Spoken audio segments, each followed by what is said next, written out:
Likewise does the divine decree exempt from captivity and death yet another group, those individuals, tribes or assemblies who seek to stand apart, neutral amid the clash between their own folk and the Muslims. Their hearts recoil from joining their kin to fight the Muslims, just as they shrink from aiding the Muslims against their own people. Thus, they stay their hands from both sides, restrained by a tender scruple that forbids them from striking either. Or those who come unto you, their hearts constrained from fighting you or fighting their own people. Evident, too, in this ruling shines a yearning for peace, a desire to shun strife wherever others cease to assail the Muslims and their call, choosing instead the path of neutrality between them and those who wage war against them. Such souls, loath to take up arms against the Muslims or their own kin, were found within the Arabian Peninsula, nay, even among Quraysh itself. Islam did not compel them to stand with it or against it. It sufficed that they not oppose it. Yet it was hoped that once the barriers hindering their embrace of Islam melted away, they might incline toward it, as indeed they did. God endears to the Muslims this course of dealing with the hesitant neutrals, unveiling before them a second possibility in the tableau of events. For it might have been, instead of their standing thus aloof and restrained, that God unleashed them upon the Muslims to fight alongside their foes. But since God has held them back in this manner, peace is the nobler choice, and leaving them to their own is the way. Had God so willed, he could have given them power over you, and they would have fought you. But if they withdraw from you, refrain from fighting you, and cast unto you peace, then God has not granted you any way against them. Thus does the wise pedagogical method touch the fervent souls of the Muslims, those who might balk at this stance from such a cohort. It stirs them with the grace of God and his providence, with the averting of a flank of enmity and harm that would have doubled the burden upon their shoulders. It teaches them to seize the good that offers itself and not spurn it, to shun the evil that veers far from their path, and not provoke it, so long as this entails no neglect of their faith, no dilution of their creed, nor any base surrender in pursuit of a facile peace. Indeed, he forbade them a cheap peace, for the mere cessation of conflict at any price is not the aim of Islam. Nay, the aim of Islam is a peace that yields not a single right of the call, nor any right of the Muslims, not the rights of their persons or selves, but the rights of this way they bear, by which they are named Muslims. Among the rights of this way is that every obstacle be swept from the path of conveying its call and expounding it to every corner of the earth, that whosoever hears it and wills to enter it may do so unharmed and unhindered in every corner of the earth, and that there be a strength to make tremble any who contemplate barring the call in any form or harming those who believe in it by any means. Thereafter peace reigns as the foundation, while striving endures unto the day of resurrection. Yet there exists another band with whom Islam brooks no such lenience, a hypocritical, malevolent faction akin to the first, unbound by covenant, unlinked to a people under pact. Thus Islam stands unbound against them, dealing with them as it dealt with the initial troop of hypocrites. You will find others who desire safety from you and safety from their own people, yet whenever they are drawn back to temptation they plunge headlong into it. If they do not withdraw from you, nor offer you peace, nor stay their hands, then seize them and slay them wherever you encounter them. Over these we have granted you manifest authority. Ibn Jarir relates from Mujahid that this was revealed concerning a group from Mecca who approached the Prophet, peace and blessings be upon him, professing Islam in pretense, only to return to Quraysh and relapse into idolatry, seeking thereby safety here and there. They were commanded to be slain unless they desisted and reformed, hence the words, "If they do not withdraw from you, nor offer you peace, truce and reconciliation, nor stay their hands from fighting, then seize them as captives and slay them wherever you find them. And over these we have granted you manifest authority." Thus we behold a facet of Islam's decisiveness and gravity alongside its forbearance, and overlooking each in its rightful place. The nature of the moment and the truth of the event dictate which prevails. The vision of these twin aspects, so arrayed, suffices to forge balance in the Muslim's heart, just as it establishes balance in the Islamic order, an essential intrinsic trait. When the harsh come and seize all matters with violence, fervour, severity and haste, this is not Islam. Nor is it Islam when the soft, tender apologists recoil from striving in Islam, as though Islam stood accused and they pleaded for a perilous, indicted felon. They render it all lenience, peace, overlooking, and pardon a mere defence of the Islamic homeland and community, not a thrusting forth of the call's freedom to reach every corner of the earth unhindered, nor a safeguarding of any soul in every corner who chooses Islam as creed, nor a supremacy of a virtuous system and law beneath whose shade all find safety, whether they embrace its creed or not. That too is not Islam. Within this cluster of rulings on international dealings lies a proclamation and an exposition. Such is the relation of Muslims with other camps. But as for the bonds among Muslims themselves, however distant their lands, for even then, as in every age, Muslims dwelt across diverse realms, there is no killing, no combat, save in retribution or a prescribed penalty. No cause looms so vast as to outweigh the bond of creed between Muslim and Muslim. Thus a Muslim never slays a Muslim, bound as they are by this steadfast tie. O Sustainer, unless it be by mistake for which laws and rulings are ordained. But for intentional killing no expiation avails, for it lies beyond reckoning, beyond the bounds of Islam. It is not for a believer to slay a believer except by mistake, and whoever kills a believer by mistake must free a believing soul and pay blood money to the family, unless they remit it. If he be from a people hostile to you, yet a believer, then the freeing of a believing soul. If he be from a people with whom you have a covenant, then blood money paid to his family and the freeing of a believing soul. Whoever lacks the means must fast 2 consecutive months a repentance from God, and God is all-knowing, all-wise. But whoever kills a believer intentionally, his recompense is hell, abiding therein forever. God's wrath is upon him, and his curse and a mighty torment is prepared for him. These rulings encompass 4 cases. 3 of accidental killing conceivable among Muslims within one abode of Islam or across varied lands and peoples, and a 4th, intentional killing, which the Quranic context deems unimaginable at the outset. It is not its nature to occur, for nothing in this worldly life equates to a Muslim's bloodshed deliberately by another. No circumstance of this earthly existence could so weaken the bond between Muslim and Muslim as to drive one to kill the other with intent. This bond, forged by Islam, is so robust, profound, immense and cherished that Islam deems it unfathomable for it to suffer such a grievous wound. Hence, it opens its discourse with accidental killing. It is not for a believer to slay a believer except by mistake. This alone is conceivable in the Islamic sense, the true likelihood in reality. The presence of one Muslim beside another is a mighty matter, a tremendous grace. It is arduous to imagine a Muslim willfully stripping himself of this blessing, committing such a grave sin with intent. This element, the Muslim, is precious upon this earth, and none feels its worth more keenly than another Muslim.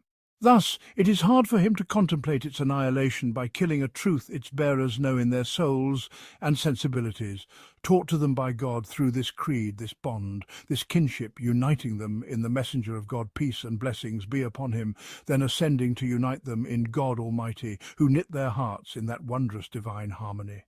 Should killing occur by mistake, 3 cases arise, their rulings illumined here. The first case, the killing of a believer whose kin are believers in the abode of Islam. Here, a believing soul must be freed and blood money delivered to the family. The freeing of a believing soul compensates the Muslim community for the loss of a faithful life by reviving another, aligning with Islam's ethos of liberation. The blood money soothes anguished spirits, consoles the bereaved, and offsets some of their loss. Yet Islam gestures toward pardon for the slain's kin, should their hearts incline to it as nearer to the climate of empathy and forbearance within the Muslim fold. Whoever kills a believer by mistake must free a believing soul and pay blood money to the family unless they remit it. The second case, the killing of a believer whose kin wage war against Islam in the abode of strife. Here a believing soul must be freed to recompense the faithful life lost to Islam, but no blood money may be paid to his hostile kin, lest it bolster their fight against Muslims. There is no place here to appease the slain's family or win their affection, for they are foes. The third case. The killing of one from a covenanted people under truce or protection without specifying the slain's faith, leading some exegetes and jurists to view the ruling as absolute, freeing a believing soul and paying blood money to his covenanted kin, even if he were not a believer, their pact rendering their blood sacrosanct as a Muslim's.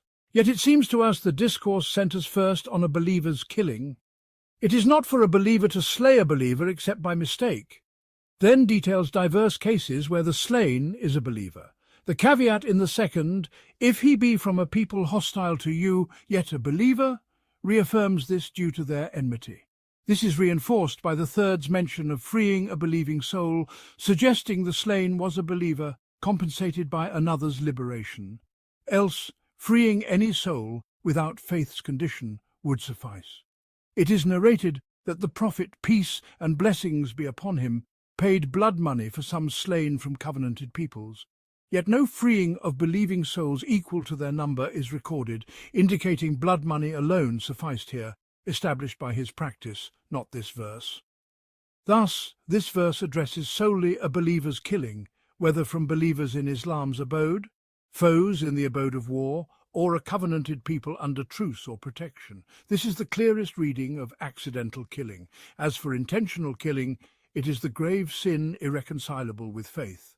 Unatoned by blood money or liberation, its recompense entrusted to God's torment. Whoever kills a believer intentionally, his recompense is hell, abiding therein forever. God's wrath is upon him, and his curse and a mighty torment is prepared for him. It is a crime not merely of unjustly taking a life, but of severing the cherished, beloved, noble, vast bond God established between Muslim and Muslim, a denial of faith itself and its creed. Thus it is oft paired with idolatry in Scripture. Some, like Ibn Abbas, deemed it beyond repentance. Yet others cite, God forgives not that partners be ascribed to him, but forgives what is less than that to whom he wills, hoping forgiveness for the repentant killer, interpreting forever as a prolonged span. Those nurtured in Islam's primal school saw slayers of their fathers, sons and brothers, pre-Islam, walk the earth after embracing Islam. Bitterness might stir in some, yet they never contemplated killing them, not once, even in the sharpest throes of grief and gall. Nay, they never considered denying them a single right Islam grants. To guard against even accidental killing and purify the hearts of strivers, leaving naught therein but for God and his path, God commands Muslims, when venturing forth, not to initiate combat or killing until they ascertain matters, sufficing with the outward profession of Islam via the tongue, absent contrary proof. O you who believe, when you go forth in God's cause, ascertain clearly and do not say to one who offers you peace, you are not a believer, seeking the fleeting goods of this life. With God are spoils abundant. Thus were you aforetime, but God bestowed his grace upon you, so ascertain clearly. Verily, God is aware of what you do.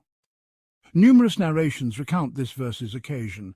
A Muslim detachment met a man with his flock, who greeted them with, "Peace be upon you," signalling his Islam. Some deemed it a ruse to escape and slew him. Hence the verse descended, recoiling at such conduct, cleansing believers' hearts of greed for spoils or haste in judgment both repugnant to Islam. The fleeting goods of this life must not enter the Muslims' reckoning when they strive in God's cause. They are neither the spur nor the aim of striving, nor must blood be rashly shed before verification, perhaps a precious Muslim life, not to be spilled. God reminds the believers of their recent pre-Islamic days of haste, recklessness, and lust for spoils, blessing them that he purified their souls and elevated their aims, no longer raiding for worldly gain as in their jahiliyyah. He blesses them with bounds and a system, so initial fervour is not the final arbiter, as it was aforetime. The text may hint they once concealed their Islam from their people out of weakness and fear, revealing it only in safety with Muslims, much like that slain man, hiding his faith from his kin, then declaring it with the Muslim's greeting. Thus were you aforetime, but God bestowed his grace upon you, so ascertain clearly, verily God is aware of what you do. Thus does the Quranic method touch hearts to awaken, to scruple, to recall God's grace. Upon this sensitivity and piety, it establishes laws and rulings after elucidation. So does this lesson address facets of international conduct with such clarity and purity from 14 centuries past. Not equal are those believers who sit back, save those impaired and those who strive in God's cause with their wealth and lives. God has favoured the strivers with their wealth and lives over those who sit back by a degree. To each God has promised the goodly reward, yet he has favoured the strivers over those who sit back with a mighty wage degrees from him, forgiveness and mercy. And God is forgiving, merciful. Those whom the angels take in death while wronging themselves, they say, "In what state were you?" They reply, "We were oppressed in the land." They say, "Was not God's earth vast enough for you to migrate therein?" Their abode is hell, a wretched end, save the oppressed among men, women, and children, unable to devise a means or find a way. For these perchance God will pardon them. He is pardoning, forgiving. Whoever migrates in God's cause will find on earth many a refuge and abundance. Whoever leaves his home migrating to God and his messenger, then death overtakes him. His reward has fallen upon God, and God is forgiving, merciful. When you travel the earth, there is no blame on you to shorten the prayer if you fear the disbelievers may afflict you. Verily, the disbelievers are to you a manifest foe.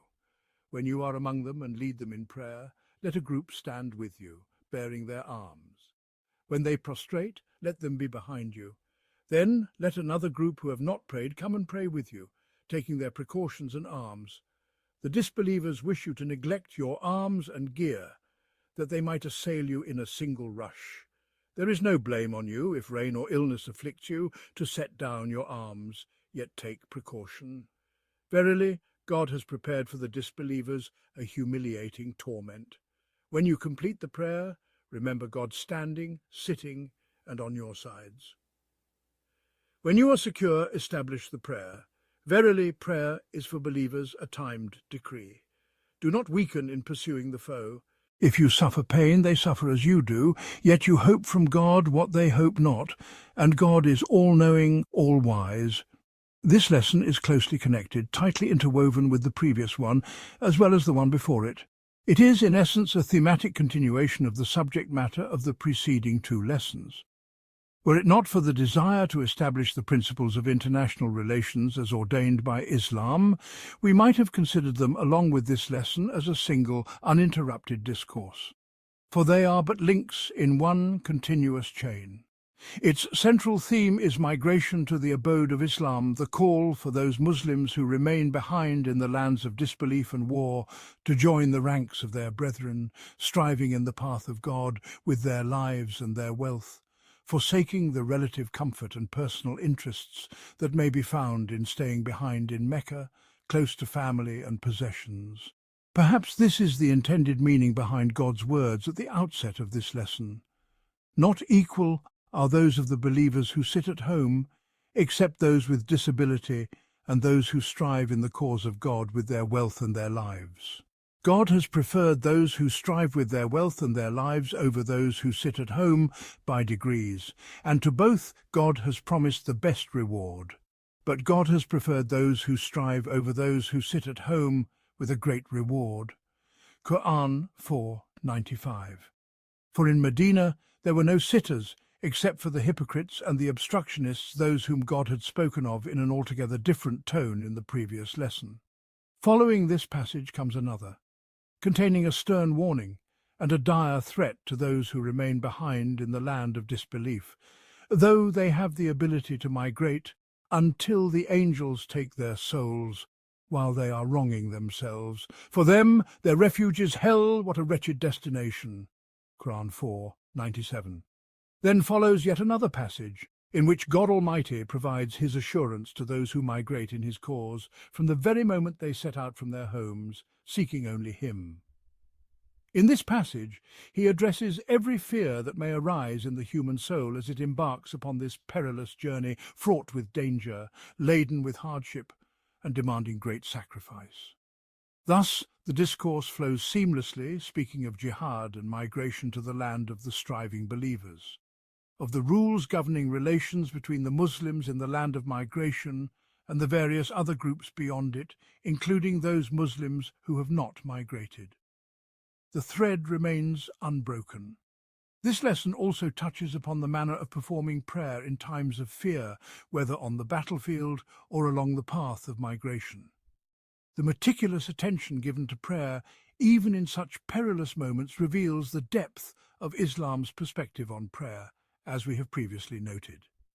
It also serves to instill a state of complete psychological preparedness in the face of the imminent dangers surrounding the Muslim community, dangers posed by its enemies, who lie in wait for a single moment of heedlessness or vulnerability. The lesson concludes with a powerful, deeply stirring exhortation, encouraging steadfastness in striving for God's cause, despite the pain and hardship that may befall the warriors in his path. It vividly portrays the contrast between the faithful warriors and their adversaries, standing at the crossroads of destiny. And do not weaken in pursuit of the enemy. If you suffer, they too suffer as you suffer, but you hope from God what they do not hope. Qur'an 4:104. Thus, two paths diverge, two methodologies emerge, and every pain is diminished, every hardship rendered bearable. No space remains for feelings of exhaustion or weariness, for the enemy too suffers, but they lack the hope that sustains the believers. Through the subjects it addresses and the methods it employs, this lesson vividly illustrates the inner struggles of the Muslim community as it grappled with the tangible hardships of its formation, the real-life challenges of its development. It exposes the human frailties that arose within souls, the remnants of pre-Islamic Jahiliyyah, the natural inclinations of the human self when confronted with arduous obligations and painful sacrifices. Yet amidst these trials, there also surged aspirations and yearnings for fulfillment, aspirations awakened and stirred by the wise methodology of divine guidance, compelling the soul to rise in pursuit of this mighty endeavor. All of this is reflected in the descriptions of reality, in the encouragement and exhortation, in the way innate fears and real hardships are addressed, and in the armament provided for battle, not only with arms and vigilance, but with prayer. Prayer specifically alongside material preparedness, wakefulness and trust in God's guarantee for the migrants, his reward for the warriors, his aid for those who set forth in his cause, and the humiliating punishment he has prepared for the disbelievers. We witness through this lesson the divine Quranic methodology in dealing with the human soul, both in its strength and its weakness. We see how it interacts with the human community during its formative stages, guiding it toward maturity. We observe the myriad threads it draws together at once, each one resonating, each one responding. Above all, we see how it fills the Muslim community with a sense of superiority over its enemies, while simultaneously instilling in them a profound vigilance, a perpetual readiness for danger. At the same time, it points out their weaknesses and areas of deficiency, warning them against them with utmost severity. It is a sublime methodology, remarkable in its completeness, in the way it engages with the human soul, in the countless emotional chords it strikes with a single touch, in the intricate web of feelings it stirs within, causing them all to resonate in unison. It was the superiority of this methodology in education and spiritual formation, coupled with the superiority of the social organization upon which it was built, that set the Muslim society apart from all others. This distinct superiority was among the most evident reasons, at least in human perception, that enabled this nascent, youthful society, despite its challenges, its occasional weaknesses, and its moments of shortcoming, to surpass and overcome all others. Not merely by force of arms, but by the triumph of a vibrant civilization over decaying ones, by the triumph of a divine methodology over flawed human ideologies, by the triumph of a new way of life over outworn models, by the birth of a new age, heralding the rise of a new kind of human being. And now we shall proceed to examine the divine text in detail. Not equal are those of the believers who sit at home, except those with disability, and those who strive in the cause of God with their wealth and their lives. God has preferred those who strive with their wealth and their lives over those who sit at home by degrees, and to both God has promised the best reward. But God has preferred those who strive over those who sit at home with a great reward, degrees of rank from him, and forgiveness and mercy. And God is ever forgiving and merciful. Quran 4:95-96. This Quranic passage addressed a specific reality within the Muslim community and its surrounding environment. It tackled a particular state of reluctance manifested by certain individuals when it came to fulfilling the obligations of jihad with their wealth and their lives. This included those who refrained from migrating in order to safeguard their wealth, for the polytheists did not permit any migrant to take their possessions with them. It also included those who hesitated due to the hardships and dangers of migration, for the polytheists often prevented Muslims from leaving, imprisoning them, and subjecting them to increased persecution when they suspected an intention to migrate. Whether this passage refers to those who remained behind from migration, which seems the stronger interpretation, or to certain Muslims in the abode of Islam, who did not actively engage in jihad, excluding the hypocrites and obstructionists mentioned in a previous lesson, or to both categories, the meaning remains the same. This passage addressed a specific situation, yet the Quranic expression establishes a universal principle, unrestricted by time, unbound by circumstance. It lays down the very standard by which God judges the believers in every era, in every land. Not equal are those of the believers who sit at home, except those with disability and those who strive in the cause of God with their wealth and their lives. Quran 4:95. And he does not leave it vague and undefined. Rather, he clarifies and establishes it, making plain the nature of the distinction between the two groups. God has exalted in rank those who strive with their wealth and their lives over those who remain passive. To 4:95. And this rank is exemplified by the messenger of God. Peace and blessings be upon him in their station in paradise. It is related in the two Sahihs on the authority of Abu Sa'id al-Khudri that the messenger of God, peace and blessings be upon him, said, "Verily in paradise there are 100 degrees which God has prepared for those who strive in his cause. The distance between each 2 degrees is like that between the heavens and the earth." And Al-Amash narrated from Amr ibn Murrah, from Abu Ubaidah, from Abdullah ibn Masud, who said, "The messenger of God, peace and blessings be upon him, said, whoever shoots an arrow in the path of God, for him is a rank as his reward." A man then asked, "O messenger of God, what is this rank?" He replied, "It is not like the threshold of your mother's house. Between each 2 ranks is a distance of 100 years. And these distances, which the messenger of God, peace and blessings be upon him, illustrated, we reckon that today we are better able to conceive after what we have come to know of some of the dimensions of the universe. For even light itself takes hundreds of years to travel from one star to another. And those who listened to the messenger of God, peace and blessings be upon him, believed him without hesitation.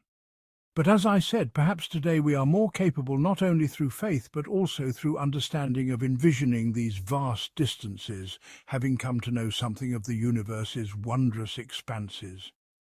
Then, after establishing this distinction in rank between those believers who remain behind without a valid excuse and those who strive with their wealth and their lives, the discourse reaffirms that God has promised goodness to both, and to each God has promised the best reward. 4:95. For faith has its own weight and value in every circumstance, even as its adherents differ in rank, according to their willingness to bear the burdens of faith, particularly in striving with wealth and life. And this clarification allows us to understand that those who remain behind are not the hypocrites who sought to hinder the cause. Rather, they are another category, righteous and sincere, within the Muslim community. Yet they fell short in this particular duty. The Qur'an thus urges them to rectify their shortcoming, for there is goodness hoped for in them, and there remains the expectation that they will respond. And when this clarification is completed, the discourse returns to reaffirm the initial principle, emphasizing it anew, expanding upon it, and deepening its appeal with promises of immense reward. And God has exalted those who strive over those who remain passive with a tremendous reward, degrees of rank from him, and forgiveness and mercy, and God is ever forgiving, merciful. 4:95-96. Such emphatic affirmation to such promises, such glorification of those who strive, such preference over those who remain behind, and such an appeal to every believing soul, offering the loftiest ranks of reward and the forgiveness and mercy of God for all shortcomings and sins. All of this points to two profound truths. The first truth: these verses were addressing real situations within the Muslim community, as we have noted, and were providing guidance for them. This alone is sufficient to deepen our understanding of human nature and the nature of human societies, that no matter how advanced they may be in faith and spiritual cultivation, they will always require correction for the weaknesses that may emerge within them: reluctance, avarice, miserliness, and shortcomings in fulfilling responsibilities, especially the great responsibility of striving in the cause of God with wealth and life, with sincerity and devotion to Him. The emergence of such human tendencies of weakness, reluctance, and miserliness should not lead to despair regarding either the individual or the community. Nor should it result in abandoning them or looking down upon them, so long as sincerity, earnestness, and the desire to remain within the ranks of the faithful are still present. Yet this does not mean that such weaknesses should be accepted or left unchallenged. It does not mean that one should call upon them to settle complacently at the foot of the mountain merely because these tendencies are part of their reality. Rather, they must be stirred and urged to rise from the valley and ascend the towering heights by every means of encouragement and exhortation, as we see here in this divine method of guidance. The second truth: the immense value of striving with wealth and life in the sight of God, and the centrality of this principle in the very nature of this faith and its system, because God the Most High knows the reality of the path, the nature of human beings, and the nature of the forces that will always stand against Islam. Jihad is not a temporary circumstance that arose during a particular historical period. Rather, it is an inseparable necessity for the journey of this message. And the matter is not, as some sincere yet mistaken individuals have imagined, that Islam merely arose in an era of empires and thus absorbed from its surroundings the idea that it must wield power to maintain balance. Such assumptions only reveal a lack of true understanding of the intrinsic nature of Islam in the hearts of those who entertain them. Had jihad been merely a transient phase in the life of the Muslim community, it would not have occupied such a vast portion of the Qur'an, nor been addressed in such an emphatic manner. Nor would it have been such a dominant theme in the life and teachings of the Messenger of God, peace and blessings be upon him. Had jihad been a temporary matter, the Messenger of God, peace and blessings be upon him, would not have made this universal declaration applicable to every Muslim until the end of time. Whoever dies without having fought in battle, nor even having thought of doing so, dies upon a branch of hypocrisy. And though the Prophet, peace and blessings be upon him, in certain individual cases, excused some from jihad due to specific family circumstances, such as in the well-known hadith, where a man asked, "Shall I strive in battle?" The Prophet asked, "Do you have parents?" The man replied, "Yes." The Prophet then said, "Then strive in their service." Even so, such individual cases do not negate the overarching principle. A single individual excused does not diminish the ranks of those who strive. Moreover, as was his practice, the Prophet, peace and blessings be upon him, knew the personal circumstances of each of his soldiers, and thus, in this case, directed that man accordingly. Therefore, let no one claim that jihad was merely a temporary necessity dictated by historical conditions that have now changed. Islam does not wield the sword in order to march through the streets, striking down heads at random. But the reality of human life and the nature of the path of this message require that it remain vigilant, prepared at all times. For God knows that this is a matter disliked by kings and rulers, and that those in power will always resist it because it is a way that differs from theirs, a path unlike their own. Not only in the past, but today, tomorrow, in every land and in every generation. God knows that evil is brazen, and it will never act with fairness. It will never allow goodness to flourish, no matter how peaceful and conciliatory its approach. For the mere growth of goodness threatens evil, and the mere existence of truth endangers falsehood. Evil will inevitably resort to aggression, and falsehood will always seek to stifle truth with force. This is a law of nature, not a passing circumstance. This is the way of creation, not a fleeting condition. Thus, jihad is necessary by every means. It begins in the realm of the soul and extends to the realm of reality and action. Evil armed with weapons must be met with good armed with strength. Falsehood fortified with might must be confronted by truth-wielding power. Otherwise, it would be nothing but self-destruction and folly unbefitting of the believers, and wealth and lives must be given as God has demanded of the believers and as he has purchased from them their lives and their wealth in exchange for paradise. Whether he grants them victory or ordains for them martyrdom, that is his decree, exalted is he, a decree accompanied by his wisdom.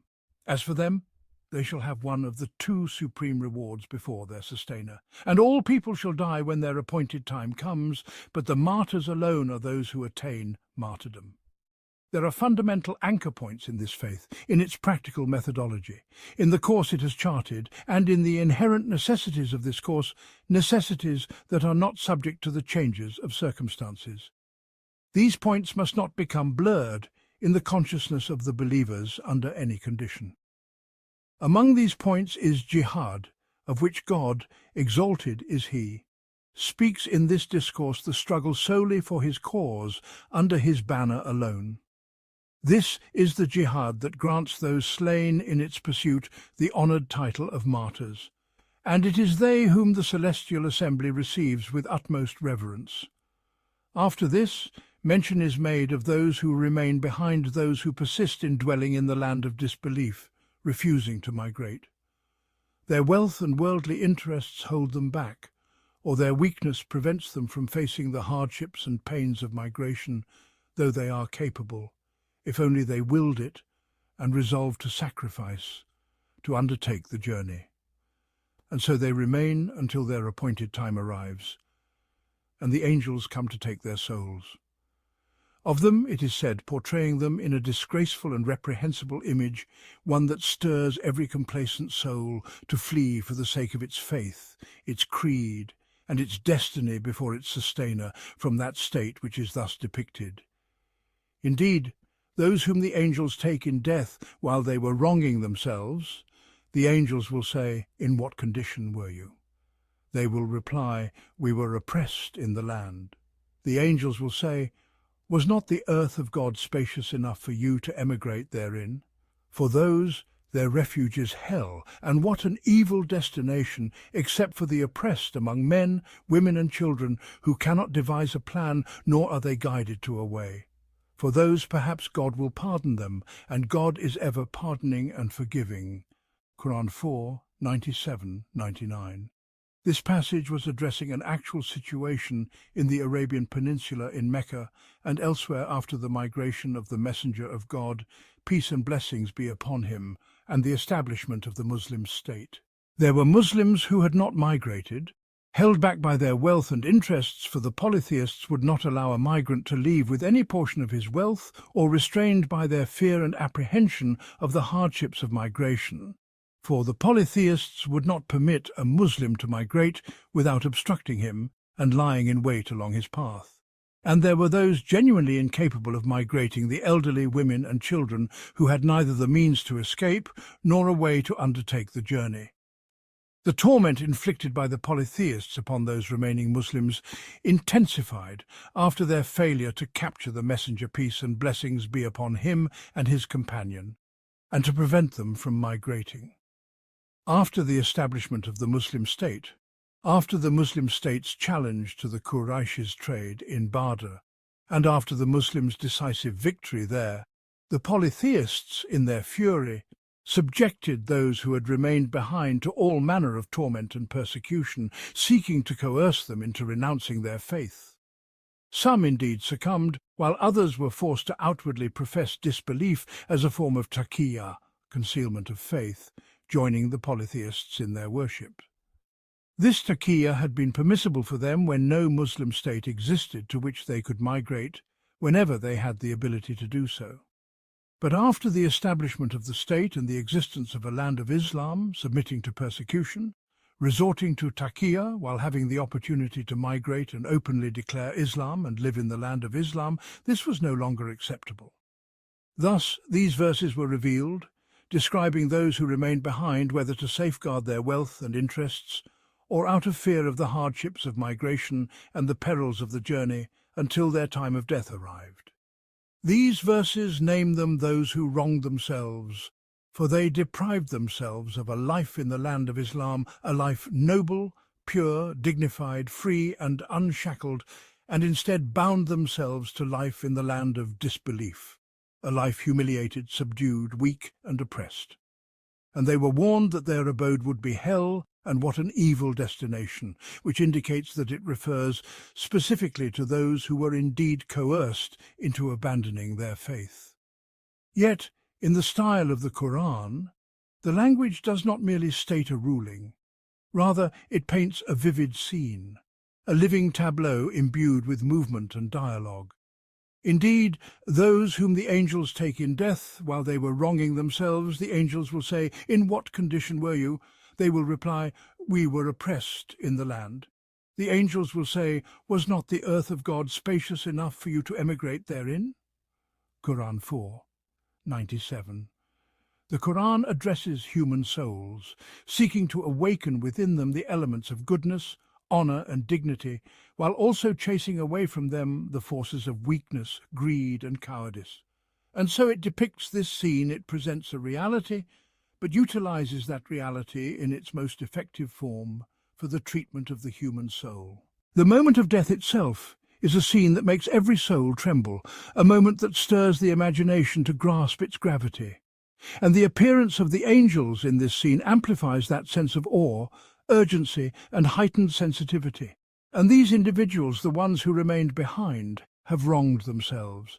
Now the angels have arrived to take their souls while they are in this state, wronging themselves. This alone is enough to shake the soul to its core, for it is enough for a person to merely imagine himself in that moment, the angels seizing his soul while he is in a state of self-oppression, with no further chance to rectify his course, for this is the final moment. Yet the angels do not take their souls in silence. Instead, they question them about their past, rebuking them for how they spent their days and nights. "In what condition were you?" Quran 4:97. For their entire existence had been squandered in vain, as though they had no purpose other than this wastefulness. And in that moment of death, in their final breaths, they respond with an answer full of disgrace, thinking it an excuse, though it is steeped in humiliation. "We were oppressed in the land." Quran 4:97. "We were weak, subjected to the tyranny of the powerful. We were abased in the land, incapable of anything." And despite the disgrace inherent in this reply, one that invites contempt and repels every soul from desiring such a fate, the angels do not leave them to their feeble excuse. Instead, they confront them with the undeniable truth and rebuke them for failing to act while opportunity was still within their reach. "Was not the earth of God spacious enough for you to emigrate therein?" Quran 4:97. It was not true helplessness that forced them to accept humiliation, subjugation and persecution in their faith. Rather, something else held them back, their attachment to their wealth, their interests, their comforts and their own selves, binding them to the land of disbelief when there was a land of Islam available, tying them to confinement when the earth of God was vast and migration was possible, albeit with endurance of hardship and sacrifice. And here the scene closes with a terrifying conclusion. For those, their refuge is hell, and what an evil destination. Quran 4:97. Then an exception is made for those truly powerless, the elderly, women and children who have no means to escape and no path to migration, and they are left with hope for God's pardon and mercy, except for the oppressed among men, women and children who cannot devise a plan, nor are they guided to a way. For those perhaps God will pardon them, and God is ever pardoning and forgiving. Quran 4:98-99. And this decree shall continue until the end of time, transcending that particular circumstance which the text faced in a specific historical moment and within a certain environment. It endures as a general ruling, encompassing every Muslim who faces a trial in his faith in any land, when his wealth and interests, or his kinship and friendships, or his fear of the hardships of migration hold him back. Whenever there exists anywhere on earth a land of Islam where he may safeguard his faith, openly profess his creed, fulfill his acts of worship, and live an Islamic life under the shade of God's law, enjoying that lofty standard of existence. As for the Quranic discourse, it proceeds in addressing the human soul, which stands before the hardships of migration, its difficulties and its fears, dreading the trials it may endure. It has already dealt with this matter in the preceding verses through that scene, at once repulsive and terrifying. And now it soothes this apprehensive soul whether the emigrant reaches his destination or meets death along the way when migration is undertaken for the sake of God. It assures him of God's guarantee from the very moment he sets forth from his home, migrating in his way, with the promise of abundance and relief upon the earth, a vast expanse wherein he may find refuge and sustenance. And whoso migrates in the way of God will find on earth many a place of refuge and abundance. And whosoever leaves his home, migrating unto God and his messenger, and then death overtakes him, his reward is incumbent upon God, and God is ever forgiving, merciful. 4:100. Indeed, the divine Quranic methodology addresses the manifold fears of the soul as it confronts the perils of migration under such circumstances as prevailed then and may recur, either in identical form or in similar manifestations at any time.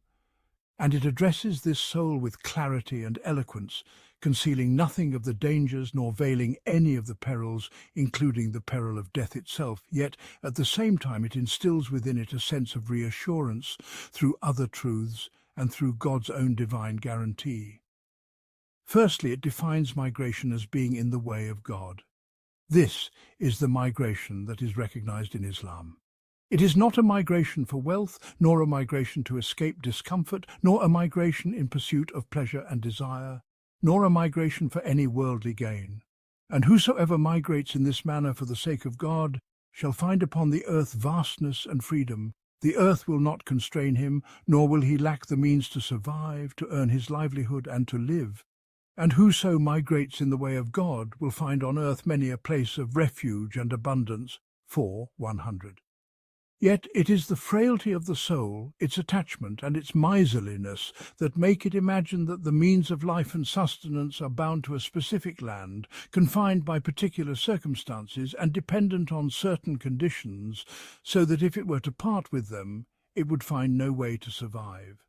And this false perception regarding the reality of sustenance and the means of survival is precisely what leads souls to accept humiliation and oppression, to endure the trial in their faith, and to ultimately face that wretched fate, the fate of those whom the angels take in death while they are wronging themselves. But God affirms the promised truth for those who migrate in his way. They shall find, in God's vast earth, a place of refuge and abundance. They shall find him wherever they go, sustaining them, providing for them, and delivering them to safety. Yet it may happen that death overtakes them while they are en route, migrating in God's way. And death, as has already been stated in the context of this surah, has no connection to apparent causes. Rather, it is an inevitable decree that comes to pass when its appointed time arrives.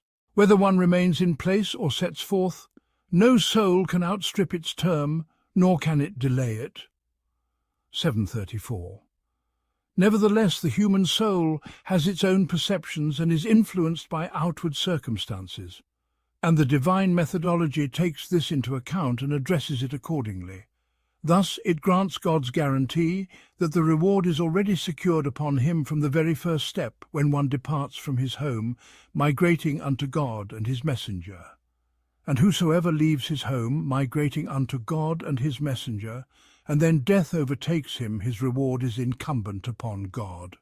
4:100. His full reward, the reward of migration, of the journey, of arriving at the abode of Islam and of living therein. And what assurance could be more certain than that which comes from God? And alongside this guaranteed reward, there is also the promise of forgiveness for sins and mercy in the reckoning this beyond the initial transaction, and God is ever forgiving, merciful. 4:100. Indeed, it is an unquestionably profitable bargain, in which the emigrant receives his full recompense from the very first step, the step of departing from his home, migrating unto God and his messenger. And death remains as it is coming at its appointed time, neither delayed nor hastened, with no connection to migration or remaining behind. Had the migrant stayed back and not left his home, death would have still reached him at its destined moment. But then he would have lost this profitable transaction, no reward, no forgiveness, and no mercy. Instead, the angels would have taken his soul while he was wronging himself. And what a vast gulf lies between one destiny and another. What an immense chasm separates one transaction from another. From these verses that we have thus far examined in this lesson, several profound considerations emerge, which we shall summarize before moving on to the rest of the lesson and its remaining themes. From these verses, we perceive the extent of Islam's aversion to idleness in the face of struggle in God's way, and to remaining apart from the community of believers engaged in striving except for those whom God has excused, such as those afflicted by disability or those utterly incapable of migration, possessing neither means nor guidance to find a way. From these verses we also discern the depth and fundamental nature of jihad within the Islamic creed, within the Islamic system, and within the practical necessities of this divine methodology. The Shia have even considered it a pillar of Islam, and they possess both strong textual evidence and compelling historical reality to support their view. Were it not for the Hadith, Islam is built upon 5. Yet the weight of the obligation of jihad, its profound rootedness in the very fabric of Islamic life, and its undeniable necessity in every time and place, a necessity arising from intrinsic human nature, not from circumstantial conditions, all of these affirm the profound seriousness and essential nature of this element. And from these verses we also discern that the human soul remains as it is across time, hesitant before hardships, fearful before dangers, lethargic before obstacles, even in the noblest of eras and the purest of societies. And the proper method of addressing such a condition is not despairing of these souls, but rather stirring them, encouraging them, warning them, and reassuring them all at once, following the wisdom of this divine Quranic methodology. And finally, we discern how this Qur'an confronted the realities of life, how it led the Muslim society, and how it waged the battle on all its fronts, the foremost of which is the battlefield of the human soul, with its innate dispositions and its lingering traces of Jahiliyyah. And we understand how we ought to read the Qur'an and engage with it as we face the reality of life and the reality of the human self, calling it unto God. After this, the discourse transitions to a concession that God grants to those who migrate or traverse the earth, whether for jihad or for trade, when they fear that the unbelievers might seize them as captives and thus tempt them away from their faith.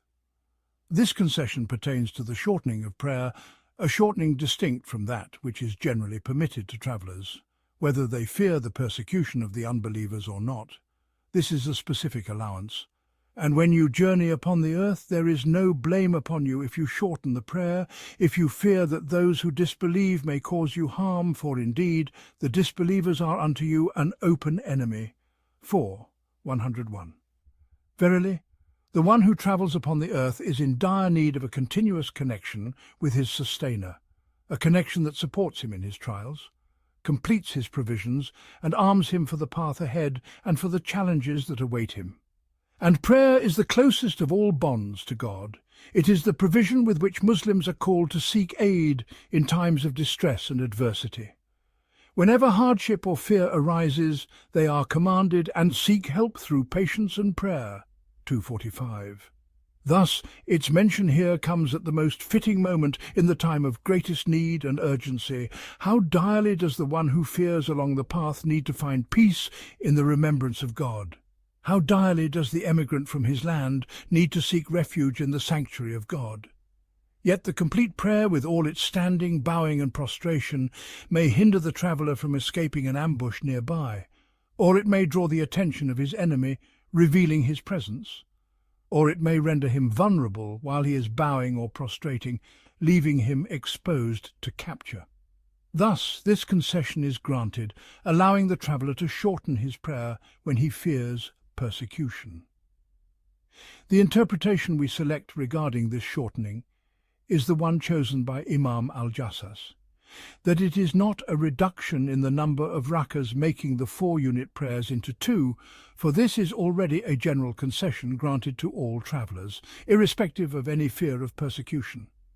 Rather, this is the preferred form of prayer for the traveller, as was the consistent practice of the Messenger of God, peace and blessings be upon him, in all his journeys, to the extent that completing the prayer while travelling is not permissible according to the strongest opinions. Thus, this new concession, in the specific case of fearing persecution, entails a meaning beyond the general shortening permitted for all travellers. It is rather a shortening in the manner of the prayer itself, standing without movement, without bowing, without prostration, without sitting for the testimony. The traveller may pray while standing, walking or riding, merely indicating the gestures for bowing and prostration. In this way, he does not sever his connection with God even in the face of fear. He doesn't abandon his foremost weapon in battle, and yet he remains vigilant against his enemy. For indeed the disbelievers are unto you an open enemy, 4:101. And in connection with the mention of the prayer of the traveller who fears persecution at the hands of those who disbelieve, the ruling concerning the prayer of fear on the battlefield follows a ruling imbued with profound psychological and educational insights. And when you are among them and lead them in prayer, let a group of them stand with you and take up their weapons. Then, when they have prostrated, let them retreat to your rear, and let another group who have not yet prayed come forward and pray with you, taking their precautions and their weapons. Those who disbelieve would wish for you to neglect your weapons and provisions, so they may suddenly attack you in one decisive assault. But there is no blame upon you if you lay down your weapons when you are troubled by rain or are ill. But take your precautions, for indeed God has prepared for the disbelievers a humiliating punishment. And when you have completed the prayer, remember God while standing, sitting and lying on your sides. Then, when you are secure, establish the prayer in full, for indeed prayer has been decreed upon the believers at appointed times. 4:102-103. Whoever contemplates the mysteries of this Qur'an and the divine methodology of guidance embodied within it will behold wonders in its psychological insights, penetrating deep into the recesses of the human spirit. Among these insights is this very mention of prayer in the midst of the battlefield. The Quranic discourse does not introduce this ruling here merely to expound upon a legal verdict regarding the prayer of fear. Rather, it embeds this ruling within the broader process of nurturing, directing, educating, and preparing the Muslim ranks and the believing community. The first striking aspect of this passage is the insistence upon prayer even in the midst of battle. Yet this insistence is natural indeed, self-evident from the perspective of faith. For this prayer is a weapon in battle. Nay, it is the weapon. And thus it is imperative to regulate its use in a manner befitting the nature and atmosphere of the battle. Those men who were nurtured by the Qur'an according to the divine methodology confronted their enemies with this weapon, in which they excelled above all else, even before wielding their physical arms. They were distinguished by their unwavering faith in the one God, whom they knew with certainty, and whose presence they felt alongside them in battle. They were distinguished by their conviction in the cause for which they fought, believing it to be the loftiest of all purposes. They were distinguished by their vision of the universe, of life, and of the ultimate purpose of human existence, as well as by the excellence of their social structure, which stemmed from the supremacy of their divine methodology. And prayer was the symbol of all this, the reminder of all this. Thus it was a weapon in battle, nay, it was the weapon. The second striking feature of this passage is the complete spiritual mobilization in facing the enemy, the heightened vigilance with which the believers are instructed to guard themselves against their adversary, who lies in wait for a single moment of heedlessness, just one moment of neglecting their weapons and provisions to launch a decisive attack. Yet, alongside this warning and sense of caution, there is also reassurance and steadfastness, for they are reminded that they face a people whom God has decreed to be humiliated. Indeed, God has prepared for the disbelievers a humiliating punishment. 4:102. Thus we witness this perfect balance between warning and reassurance, between arousing the instinct of caution and instilling a flood of confidence. This is the hallmark of the divine methodology in nurturing the believing soul and the Muslim ranks in their confrontation with a cunning, ruthless and treacherous enemy. As for the manner of the prayer of fear, scholars have differed in their interpretations of this passage. But here we suffice with the general description, without delving into the various detailed rulings, and when you are among them and lead them in prayer, let a group of them stand with you and take up their weapons. Then, when they have prostrated, let them retreat to your rear, and let another group who have not yet prayed come forward and pray with you, taking their precautions and their weapons. 4. 102. And the meaning is this: if you are among them and lead them in prayer, let a group of them stand in prayer with you for the first rak'ah, while another group remains behind, armed, safeguarding you. When the first group has completed the first rak'ah, let them withdraw to take their place in guarding, and let the group that was standing guard those who have not yet prayed come forward and join you in prayer for the second rak'ah. At this point, the Imam concludes his prayer, having completed 2 rak'ahs. Then the first group returns to complete the second rak'ah that they missed with the Imam, and they conclude their prayer while the second group stands guard over them. After that, the second group comes forth to complete the first rak'ah that they had missed, and then conclude their prayer while being guarded by the first group.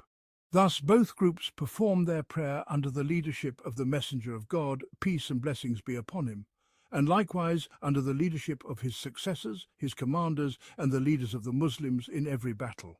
And let them take their precautions and their weapons. The disbelievers wish that you would neglect your weapons and your baggage so that they could swoop down upon you in a single sudden attack. 4. 102.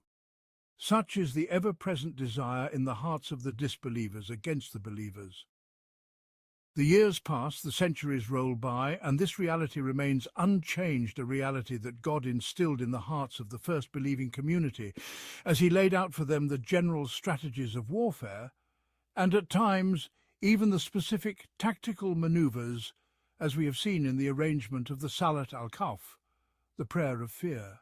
Yet this vigilance, this psychological preparedness, this continuous readiness with arms, none of it is meant to impose undue hardship upon the believers. Rather, they are to take from it only as much as they are able. And there is no blame upon you if you are troubled by rain or are ill, that you lay down your weapons.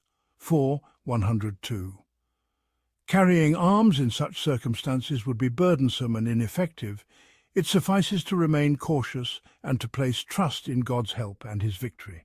And take your precautions. Indeed, God has prepared for the disbelievers a humiliating punishment. 4. 102.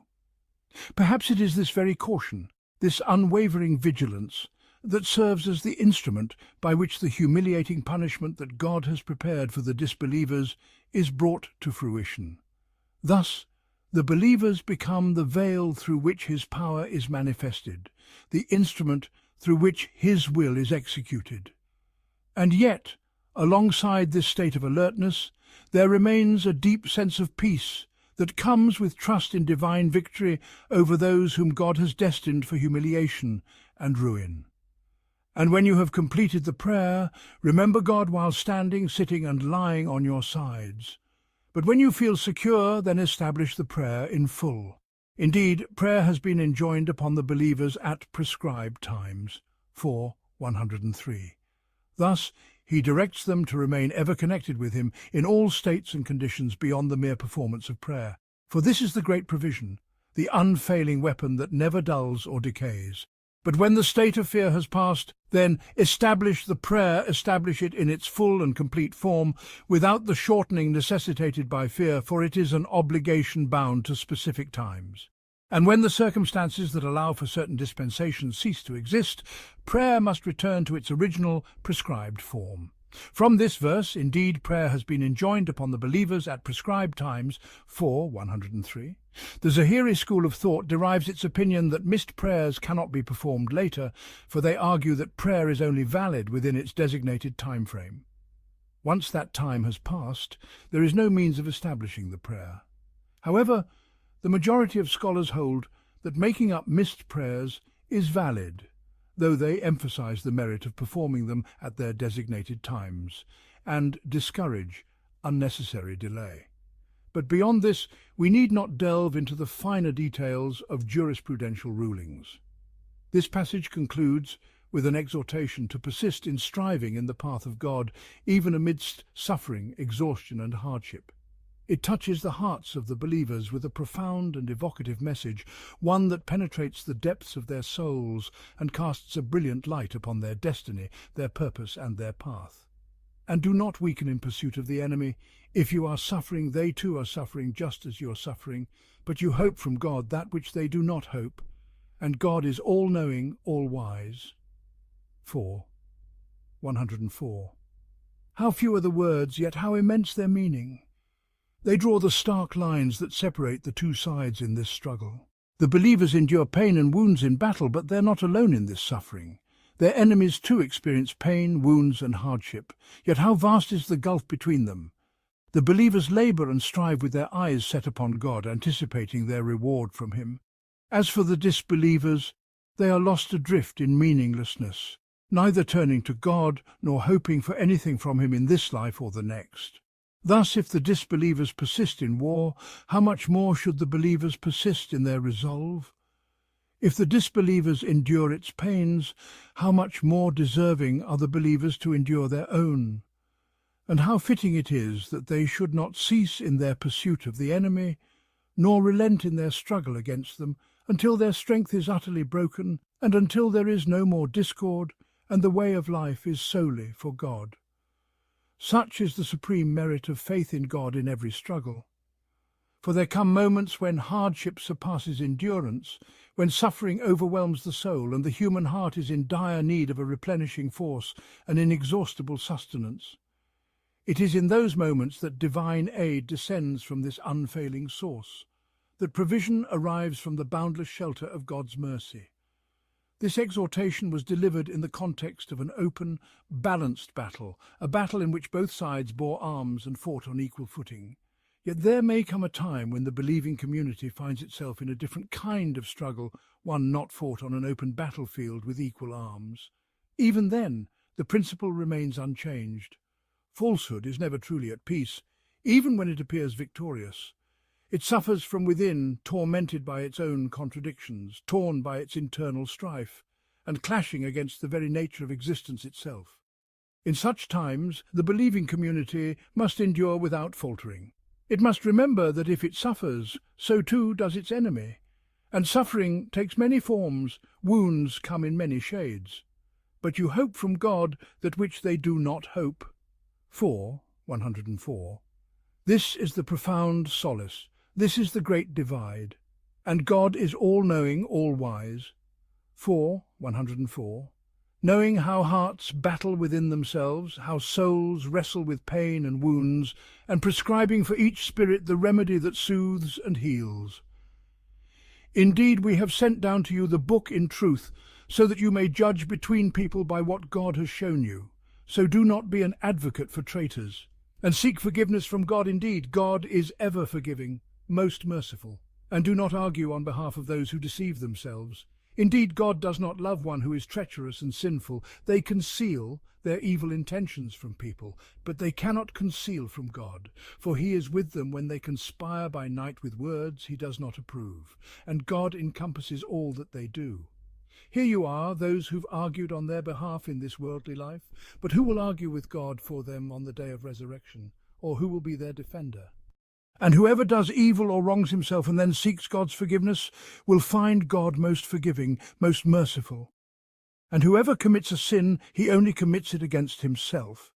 And God is all-knowing, all-wise. And whoever commits a fault or a sin and then casts it upon an innocent person has indeed burdened himself with a grave slander and a manifest sin.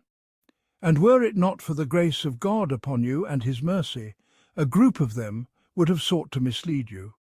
But they mislead none but themselves, and they can do you no harm.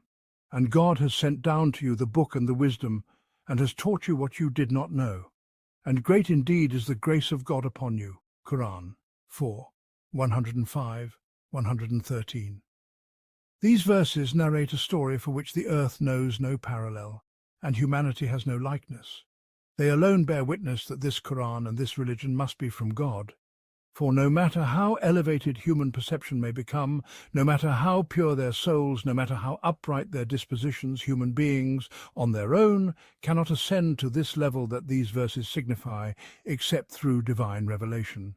This is a level that marks a line upon the horizon, one that humanity has never ascended to except under the guidance of this divine methodology, and one that it will never reach except through it.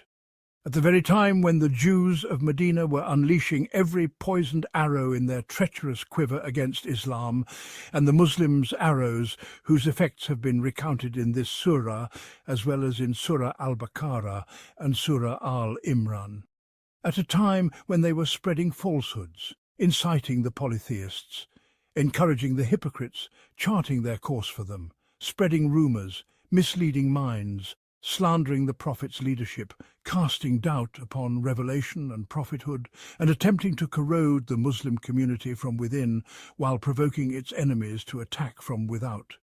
And Islam was still in its nascent stage in Medina, while the remnants of Jahiliyyah still lingered in hearts, while bonds of kinship and interests between some Muslims and the polytheists, the hypocrites and even the Jews themselves, posed a real threat to the cohesion and unity of the Muslim ranks. At this most critical and perilous moment, these divine verses were revealed to the Messenger of God, peace and blessings be upon him, and to the Muslim community, to declare the innocence of a Jewish man who had been falsely accused of theft, and to condemn those who had conspired to accuse him, who were from among a household of the Ansar in Medina. And the Ansar at that time were the Prophet's main support, and his army, standing against this fierce enmity surrounding him, his message and the new faith.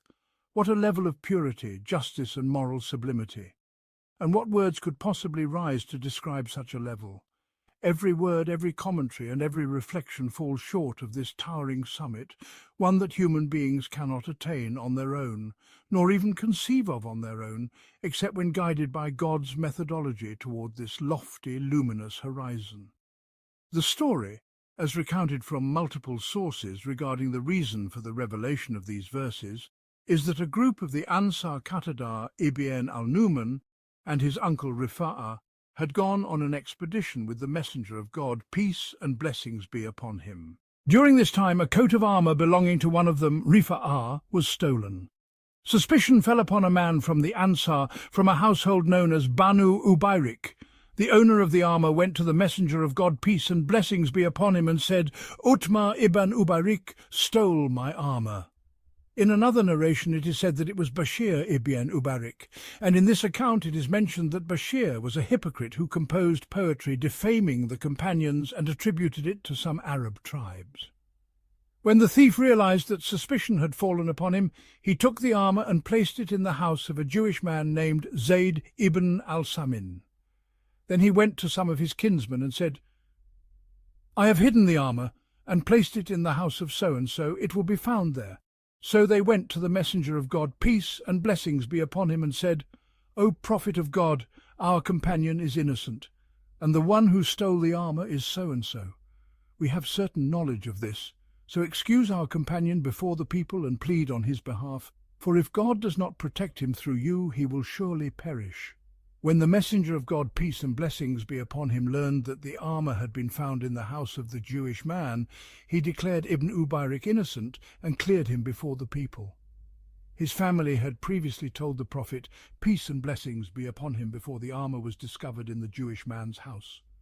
Qatada ibn al-Numan and his uncle have wrongly accused a household from among us, a household known for Islam and righteousness of theft, without evidence or proof. Qatada said, "I then went to the Messenger of God, peace and blessings be upon him, and spoke to him. He said to me, 'You have accused a household known for Islam and righteousness of theft, without proof or evidence.' So I left, wishing that I had never spoken to the Messenger of God about it. Then my uncle Rifa'ah came to me and said, 'O my nephew, what did you do?' I told him what the Messenger of God had said to me. He replied, 'God is our aid.' Not long after, the following verses were revealed. Indeed, we have sent down to you the book in truth, so that you may judge between people by what God has shown you. So do not be an advocate for traitors, and seek forgiveness from God. Indeed, God is ever forgiving, most merciful. And do not argue on behalf of those who deceive themselves. Indeed, God does not love one who is treacherous and sinful. 4, 105, 107. And were it not for the grace of God upon you and his mercy, a group of them would have sought to mislead you, but they mislead none but themselves, and they can do you no harm. And God has sent down to you the book and the wisdom, and has taught you what you did not know. And great indeed is the grace of God upon you. 4, 113. When these verses were revealed, the messenger of God, peace and blessings be upon him, recovered the stolen weapons and returned them to Rifa'ah. Qatada said, "When I brought the weapons to my uncle, who was an elderly man, blind or nearly blind from the time of Jahiliyyah, I had always suspected that his Islam was weak. But when I brought him the weapons, he said, 'Oh, my nephew, they are for the sake of God.' Then I knew that his Islam was sincere." When the Qur'an was revealed, Bashir fled to the polytheists. Then God revealed, "And whoever opposes the messenger after guidance has become clear to him and follows a path other than that of the believers, we shall leave him to that which he has turned, and we shall cast him into hell. What an evil destination." Indeed, God does not forgive associating partners with him, but he forgives anything less than that for whomever he wills.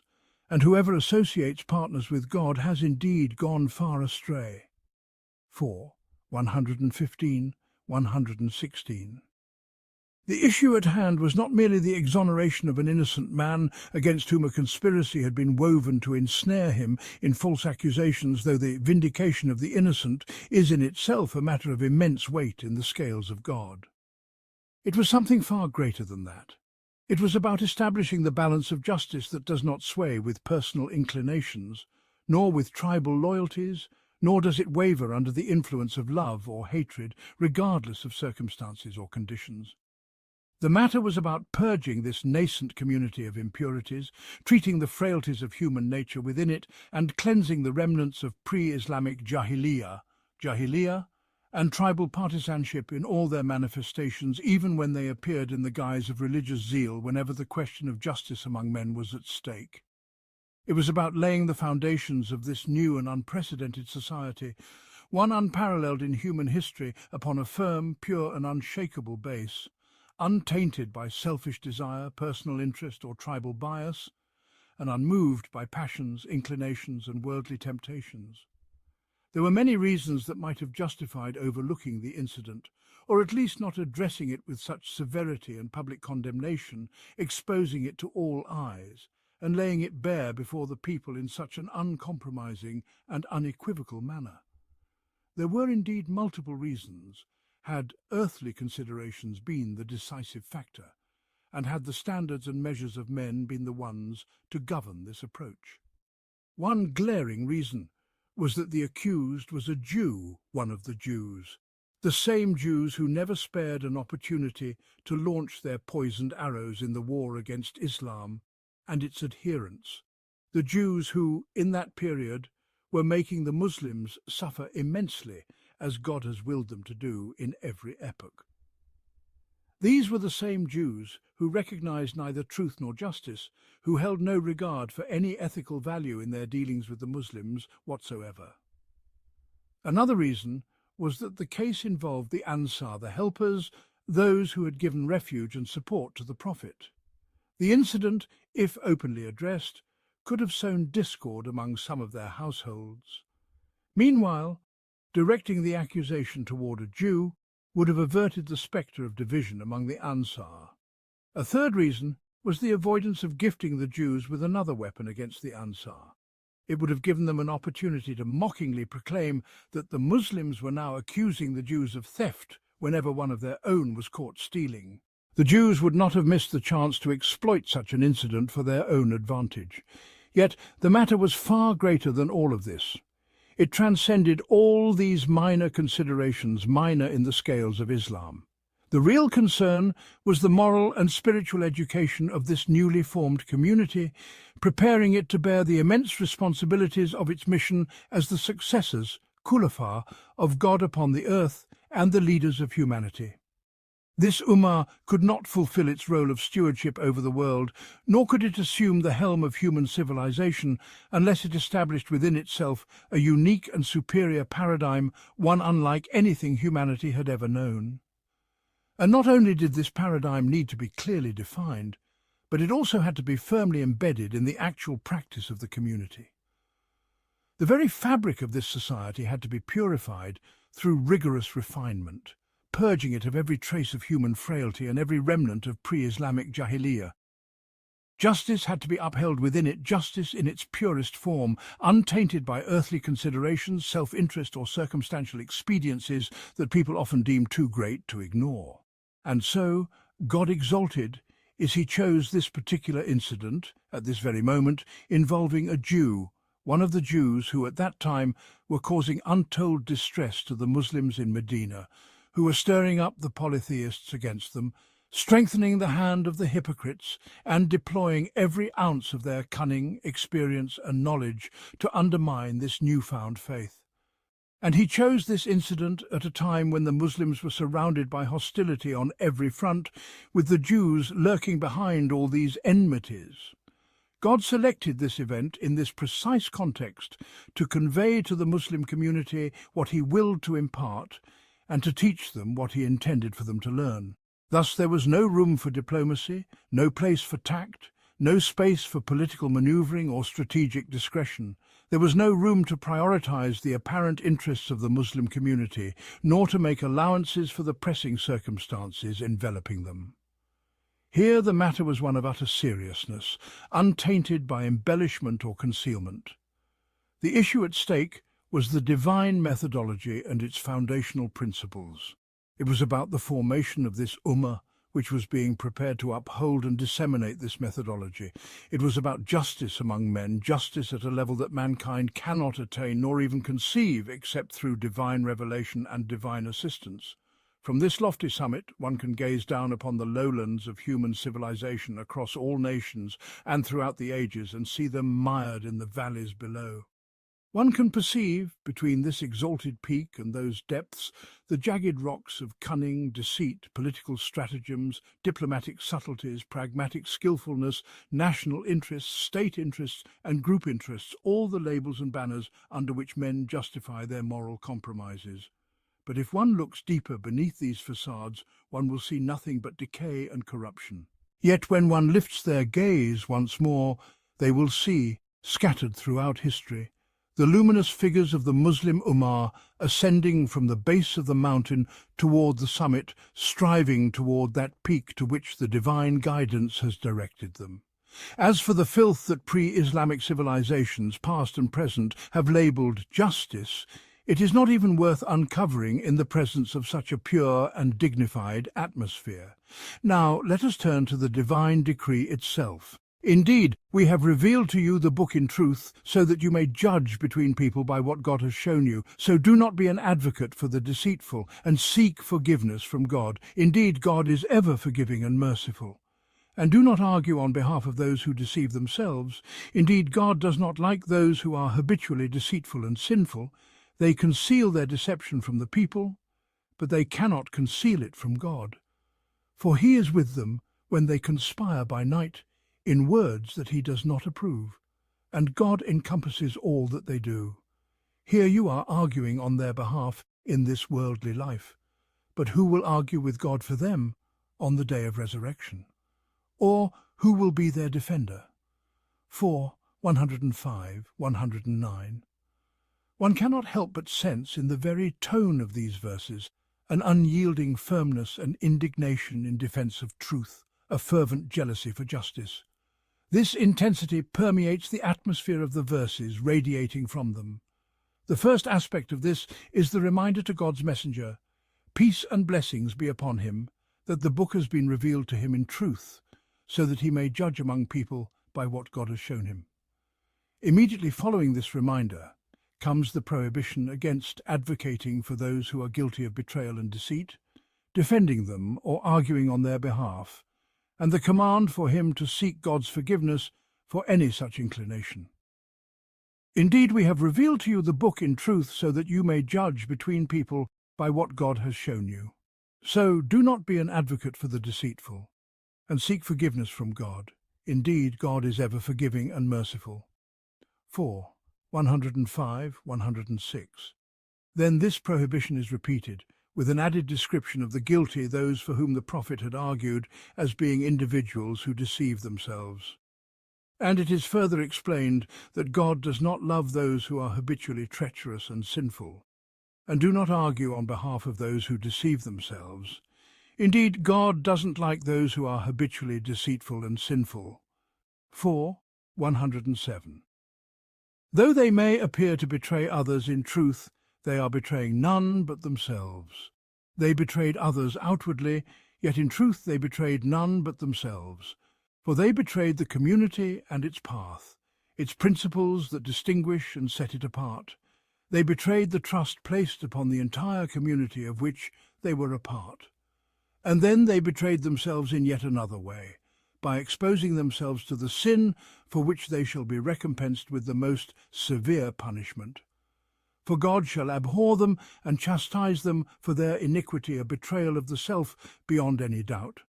And in a third manner they betrayed their own souls by sullying and defiling them with conspiracy, falsehood, and treachery.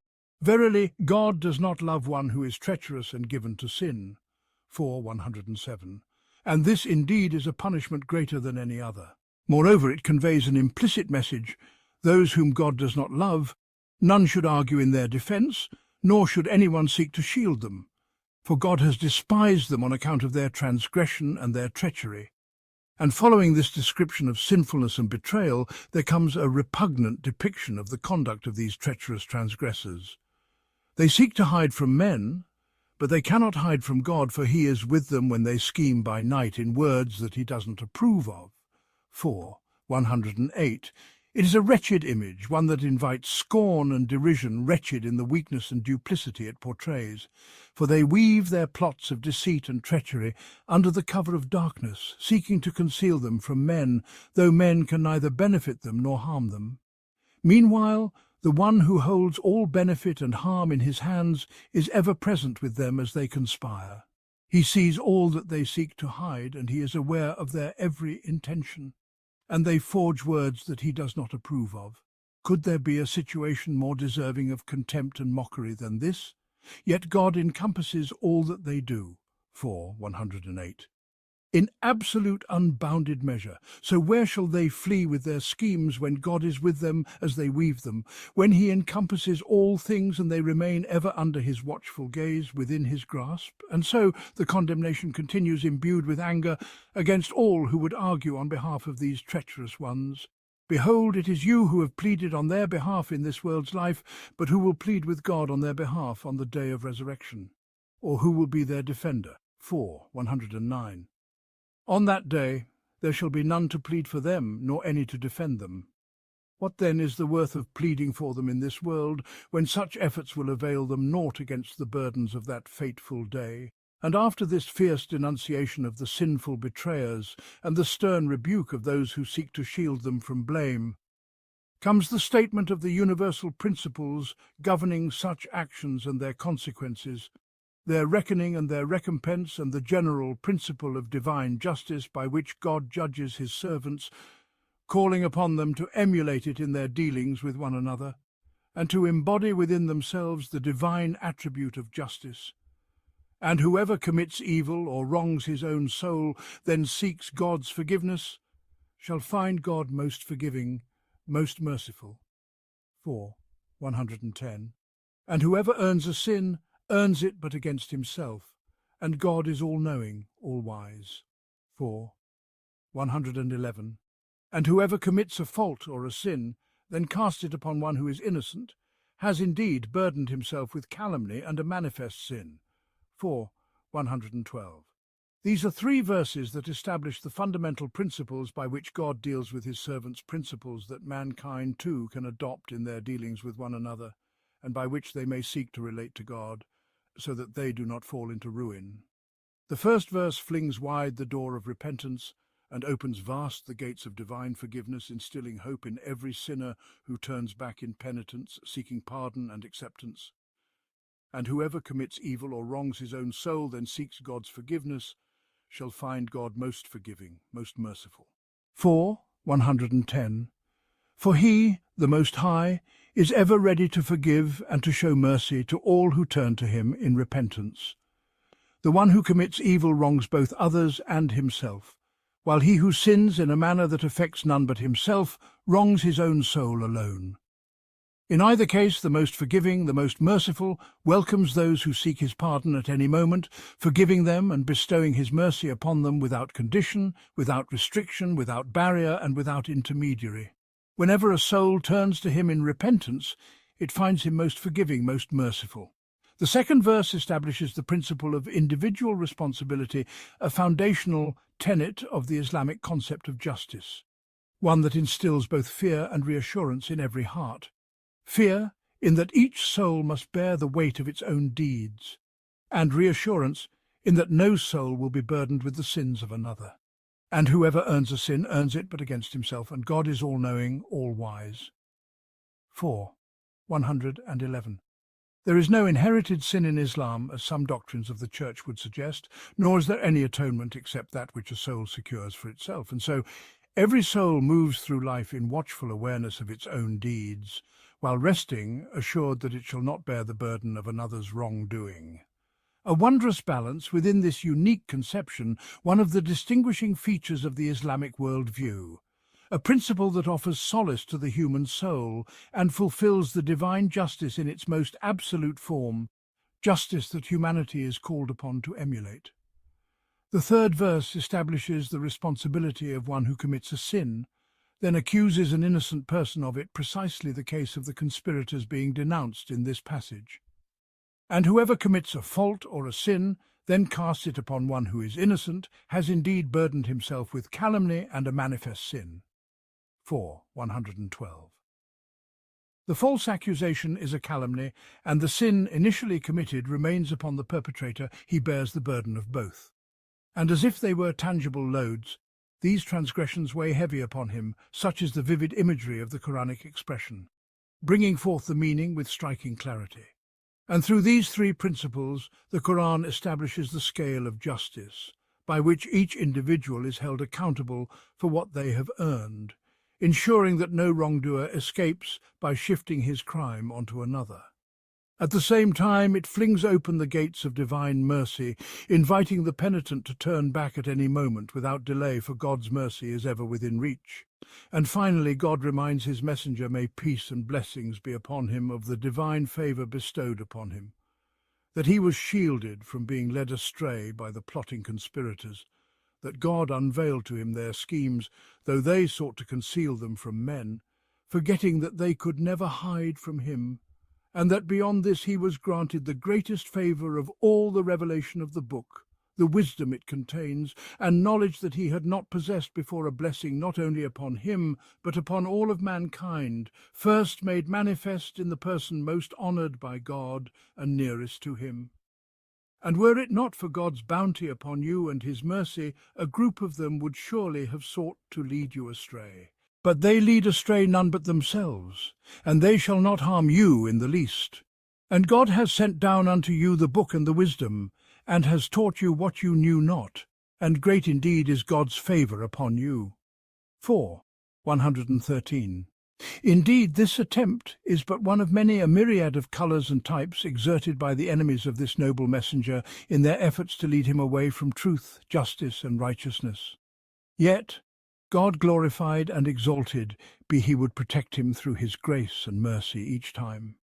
And it was the schemers, the conspirators, who strayed and fell into misguidance. The life of the messenger of God, peace and blessings be upon him, is replete with such attempts, his salvation and guidance, and the failure and loss of those who plotted against him. And God glorified be, he reminds him of his grace and mercy, reassuring him at the same time that they shall not harm him in the least, by virtue of God's bounty and compassion. And on the occasion of this divine favour, his preservation from this latest conspiracy, the safeguarding of his judgments from unjustly condemning the innocent while exonerating the guilty, and the unveiling of the truth to him, comes the greatest of all blessings, the blessing of revelation. And God has bestowed upon thee the divine writ and wisdom, and has imparted to thee knowledge of what thou knewest not, and God's favour upon thee is tremendous. 4. 113. This is God's favour upon man on this earth, the favour that marked a new birth for humanity, just as it was first brought into being with the initial breath of the soul. It is the favour that lifted mankind from the abyss of Jahiliyyah and guided it along the ascending path, toward the loftiest heights by means of that unique and wondrous divine guidance. A favour that none can truly appreciate except those who have known both Islam and Jahiliyyah, whether the Jahiliyyah of the past or the present, those who have tasted Islam and have tasted Jahiliyyah. And if it is a favour that God reminds his messenger, peace and blessings be upon him, of, it is because he was the first to know it and experience it, the one who knew it most profoundly and tasted it most deeply. And he has imparted to thee knowledge of what thou knewest not, and God's favour upon thee is tremendous. 4. 113. No good is there in much of their secret conferences, except in him who enjoins charity or justice or reconciliation between men, and whoever does this seeking God's good pleasure, we shall grant him a mighty reward. 4. 114. But as for him who, after guidance has been made clear to him, chooses to oppose the messenger, and follows a path other than that of the believers, him shall we leave to that which he has chosen, and shall cause him to endure hell, and what an evil journey's end. 4. 115. Behold, God does not forgive the ascribing of divinity to aught beside him, though he forgives any lesser sin unto whomever he wills. For he who ascribes divinity to aught beside God has indeed gone far astray. 4. 116. In his stead they invoke but female deities, and they invoke none but Satan the rebel. 4. 117. Whom God has rejected, and who said, Verily of thy servants I shall most certainly take my due share. 4. 118. And shall lead them astray, and shall fill them with vain desires, and I shall command them, and they will cut off the ears of cattle, and I shall command them, and they will alter God's creation. But all who take Satan rather than God for their master do indeed incur a manifest loss. 4. 119. He holds out promises to them and fills them with vain desires, yet whatever Satan promises them is nothing but delusion. 4. 120. These it is they whose goal is hell, and they shall find no way to escape from it. 4. 121. But those who attain to faith and do righteous deeds, we shall bring them into gardens through which running waters flow, therein to abide beyond the count of time. This is God's true promise, and whose word could be truer than God's. 4. 122. It shall not be in accordance with your desires, nor the desires of the followers of earlier revelation. He who does evil shall be requited for it, and shall find none to protect him or to bring him succour against God. 4. 123. But as for those, be it man or woman, who do righteous deeds and are believers withal, these shall enter paradise, and shall not suffer the least injustice. 4. 124. And who could be of better faith than he who surrenders his whole being unto God, and is a doer of good, and follows the creed of Abraham, who turned away from all that is false? For God has taken Abraham unto himself as a friend. 4. 125. And unto God belongs all that is in the heavens and all that is on earth, and indeed God encompasses everything with his knowledge. 4. 126. This lesson connects to the preceding one in multiple ways. First, some of its verses were revealed in response to the events following the case of the Jewish man, the apostasy of Bishr ibn Abi Rik, his opposition to the messenger, peace and blessings be upon him, and his return to the ways of Jahiliyyah, which this lesson discusses, along with its misconceptions, follies, and its entanglement with Satan and his role therein. It affirms that God does not forgive the ascribing of divinity to aught beside him, though he forgives any lesser sin unto whomever he wills. 4:116. Second, it addresses secret gatherings and conspiracies, declaring that there is no good in much of their whisperings, like those that took place during that incident. It specifies the types of consultations that are pleasing to God, namely, those that enjoin charity, justice, and reconciliation among people, and declares the rewards and consequences of such conduct in the sight of God. Finally, it establishes the just principles by which God judges deeds, making clear that they are not subject to the wishes and fantasies of any people, neither the desires of the Muslims nor the desires of the people of the book. Rather, they are founded upon God's absolute justice and the truth which, if it were to follow their whims, would bring about the ruin of the heavens and the earth. Thus, in both theme and direction, this lesson is intimately linked to the previous one. Moreover, it forms a part of the wise educational methodology aimed at preparing this community to be the nation that leads humanity through its moral and organizational excellence, while also addressing its human weaknesses and the lingering residues of its pre-Islamic past. It is a methodology that equips it to engage in battle on all fronts. This indeed is the objective pursued by the entire surah through its various themes, and it is the purpose embraced by the entirety of the Quranic method. No good is there in much of their secret conferences, except in him who enjoins charity or justice or reconciliation between men, and whoever does this seeking God's good pleasure, we shall grant him a mighty reward. 4:114. Time and again the Qur'an has forbidden secret gatherings, those clandestine assemblies held away from the Muslim community and its leadership, wherein plans are devised in secrecy. The Islamic educational approach, as well as the structure of the Muslim polity, was designed to ensure that whenever an individual had a concern or an issue, they would present it openly to the Prophet, peace and blessings be upon him, privately if it was a personal matter requiring discretion, or in a public setting if it was of general concern. And the wisdom behind this approach is to prevent the formation of pockets within the Muslim community, so that no groups within it isolate themselves with their perceptions, their concerns, their ideas, or their inclinations, so that no faction among the believers secretly devises plans by night and then confronts the community with a predetermined course of action. And so that nothing is concealed from the community, kept hidden from its sight, even though it is never hidden from God, who is ever present with them as they secretly plot words that do not meet his approval. This is one of the instances where the prohibition against secret consultations and clandestine scheming, apart from the Muslim community and its leadership, has been revealed. Indeed, the mosque was the forum of the Muslim community where they would gather for prayer and for the affairs of life.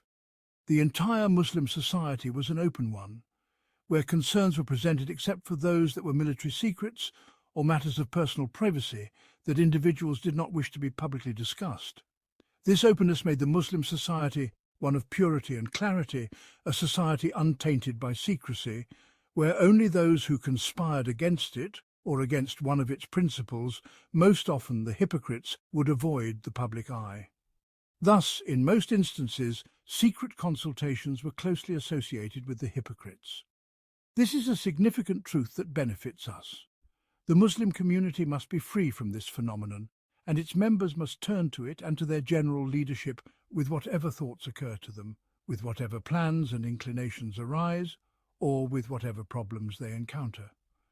Yet the Quranic text here exempts a particular type of private discussion, one that, in reality, is not of the same nature, though it may outwardly resemble it, except for him who enjoins charity or justice or reconciliation between men. 4:114. That is, when a righteous man meets another and says to him, "Come, let us give in charity to so-and-so, for I have come to know of his need, and let us do so discreetly, away from prying eyes." Or when he says, "Come, let us engage in a good deed or encourage others to it." Or when he says, "Come, let us reconcile between so-and-so and so-and-so, for I have come to know that there is discord between them." It may even happen that a group of virtuous individuals forms itself to carry out such a mission, agreeing among themselves in secret to undertake this task. This, however, is neither conspiracy nor intrigue. Hence, it is referred to as a command, even though it outwardly resembles a secret consultation when a righteous man privately discusses a matter of goodness with his fellow righteous companions, whether in response to a known need or an inspiration that has come to him. The sole condition, however, is that the motive must be the pursuit of God's good pleasure. And whoever does this seeking God's good pleasure, we shall grant him a mighty reward. 4:114. Thus, it must not be driven by personal desires, whether in giving charity to a particular individual or in reconciling certain people. Nor must it be done so that the man may gain a reputation for piety, so that people might say, "What a good and righteous man, he is constantly encouraging charity, justice, and reconciliation." There must be no impurity that taints the sincerity of the intention toward God in this act of goodness. This is the dividing line between an action that earns God's pleasure and reward, and the very same action that, when performed for a different motive, incurs God's wrath and is recorded as a sin. But as for him who, after guidance has been made clear to him, chooses to oppose the messenger and follows a path other than that of the believers, him shall we leave to that which he has chosen, and shall cause him to endure hell. And what an evil journey's end! 4:115. Behold, God does not forgive the ascribing of divinity to aught beside him, though he forgives any lesser sin unto whomever he wills, for he who ascribes divinity to aught beside God has indeed gone far astray. 4:116. It has been mentioned in the occasion of revelation of these verses that Bishr ibn Abi Rik had apostatized and joined the polytheists after guidance had been made clear to him. 4:115. He had once been among the ranks of the Muslims, but then chose to follow a path other than that of the believers. Yet the wording of the verse is general, applying to every case, confronting every instance of opposition to the messenger, peace and blessings be upon him. And to oppose him is to fall into disbelief, to associate partners with God, and to commit apostasy, an act that carries the same consequence as that ancient event. The linguistic meaning of opposition, mushaka, is to take a side opposite to the one taken by another. Thus, one who opposes the messenger, peace and blessings be upon him, is one who takes a path, a way and a position that is contrary to his. This means that he adopts for himself a way of life that is wholly different from that of the Prophet. Peace and blessings be upon him, and chooses for himself a path other than his. The messenger, peace and blessings be upon him, came bearing from God a complete and comprehensive way of life, one that encompasses both faith and acts of devotion, as well as laws and a practical system governing all aspects of human existence. These two, faith and law, constitute the body of this divine system, and if one part is severed while the other is retained, the very soul of this system is lost. Thus, one who opposes the messenger, peace and blessings be upon him, is one who rejects his way of life in its entirety, or who accepts some parts while rejecting others, adopting one portion while discarding another.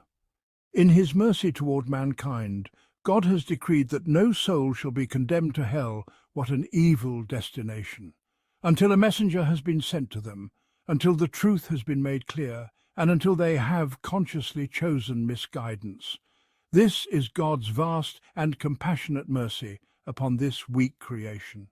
But once the truth has been made clear to someone, once they have recognized that this way of life is from God, yet they still oppose the messenger, peace and blessings be upon him, by neither following nor obeying him, by refusing to accept the divine way of life that has been made clear to them, then, in that case, God decrees misguidance upon them, grants them the path they have chosen, and aligns them with the disbelievers and polytheists whom they have chosen to follow. And then upon them is the punishment forewarned in the verse. But as for him who, after guidance has been made clear to him, chooses to oppose the messenger and follows a path other than that of the believers, him shall we leave to that which he has chosen, and shall cause him to endure hell, and what an evil journey's end. 4:115. The reason for this wretched fate is then given. Behold, God does not forgive the ascribing of divinity to aught beside him, though he forgives any lesser sin unto whomever he wills, for he who ascribes divinity to aught beside God has indeed gone far astray. 4. 116. As we mentioned earlier in this commentary, when explaining similar verses, associating partners with God occurs not only through the explicit worship of deities alongside him, as was the practice of the ancient Arabs and other pagan societies, but also through failing to reserve for God alone what belongs to him exclusively. This was precisely the form of polytheism attributed to the Jews and Christians in the Qur'an. They have taken their rabbis and their monks as lords beside God. 931. They did not worship them alongside God, but they granted them authority to legislate in place of God, permitting and forbidding as they pleased. And when they followed them in this, they attributed to them an essential attribute of divinity. Thus, they were described as having committed shirk, polytheism, for they had violated the command that was given to them, and they were not enjoined anything except that they should worship the one God alone. In 98:5. They were to establish their acts of devotion solely for him, and receive their laws and commands from him alone. No forgiveness shall be granted for the sin of shirk if one dies upon it, while the gate of mercy remains open for every other sin as God wills. The reason for the gravity of this crime and its exclusion from divine pardon is that whoever associates partners with God departs utterly from the realm of goodness and righteousness. His innate nature becomes so corrupted that it can never be restored. Indeed, whoever associates others with God has strayed far away. 4. 116. Had even a single thread of the primordial nature remained intact, it would have drawn him towards the realization of his sustainer absolute oneness, even if but an hour before his death. But if his soul reaches the throat while still immersed in shirk, then his fate is sealed, and the divine decree is fulfilled, and we shall cast him into hellfire, and what a wretched destination it is. 4. 115. Thereafter, the text describes some of the delusions of pre-Islamic Arab Jahiliyyah, their myths concerning their claim that God has daughters, whom they equated with angels, as well as their worship of Satan, whom they served just as they served the angels and their idol representations. It also recounts some of their rituals, such as slitting the ears of cattle consecrated to their deities, and their tampering with God's creation. All of this shirk, and the defilement of the innate nature upon which God has fashioned humanity, is condemned. They invoke none but female deities apart from him. Rather, they invoke none but a rebellious Satan, whom God has cursed, and who said, I shall surely claim for myself a fixed portion of your servants, and I shall surely mislead them, and fill them with vain desires. And I shall command them, and they will slit the ears of cattle. And I shall command them, and they will alter God's creation.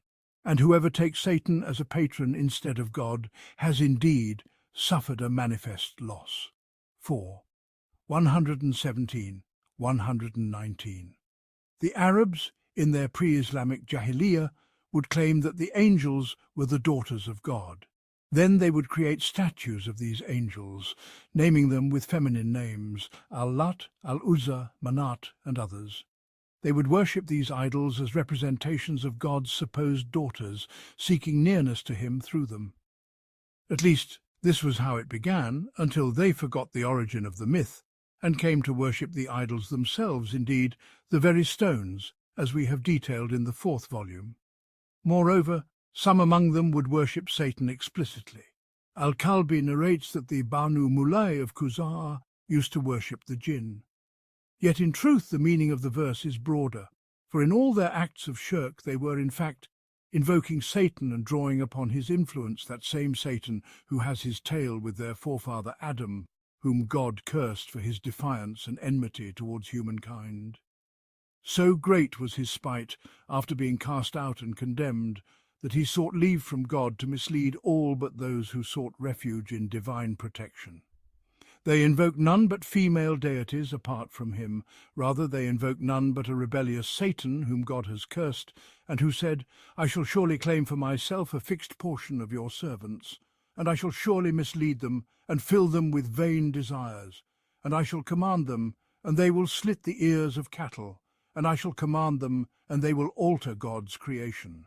Al-4, 117, 119. Thus, they call upon the very enemy who has opposed them from the dawn of humanity, seeking his guidance and drawing from his deception.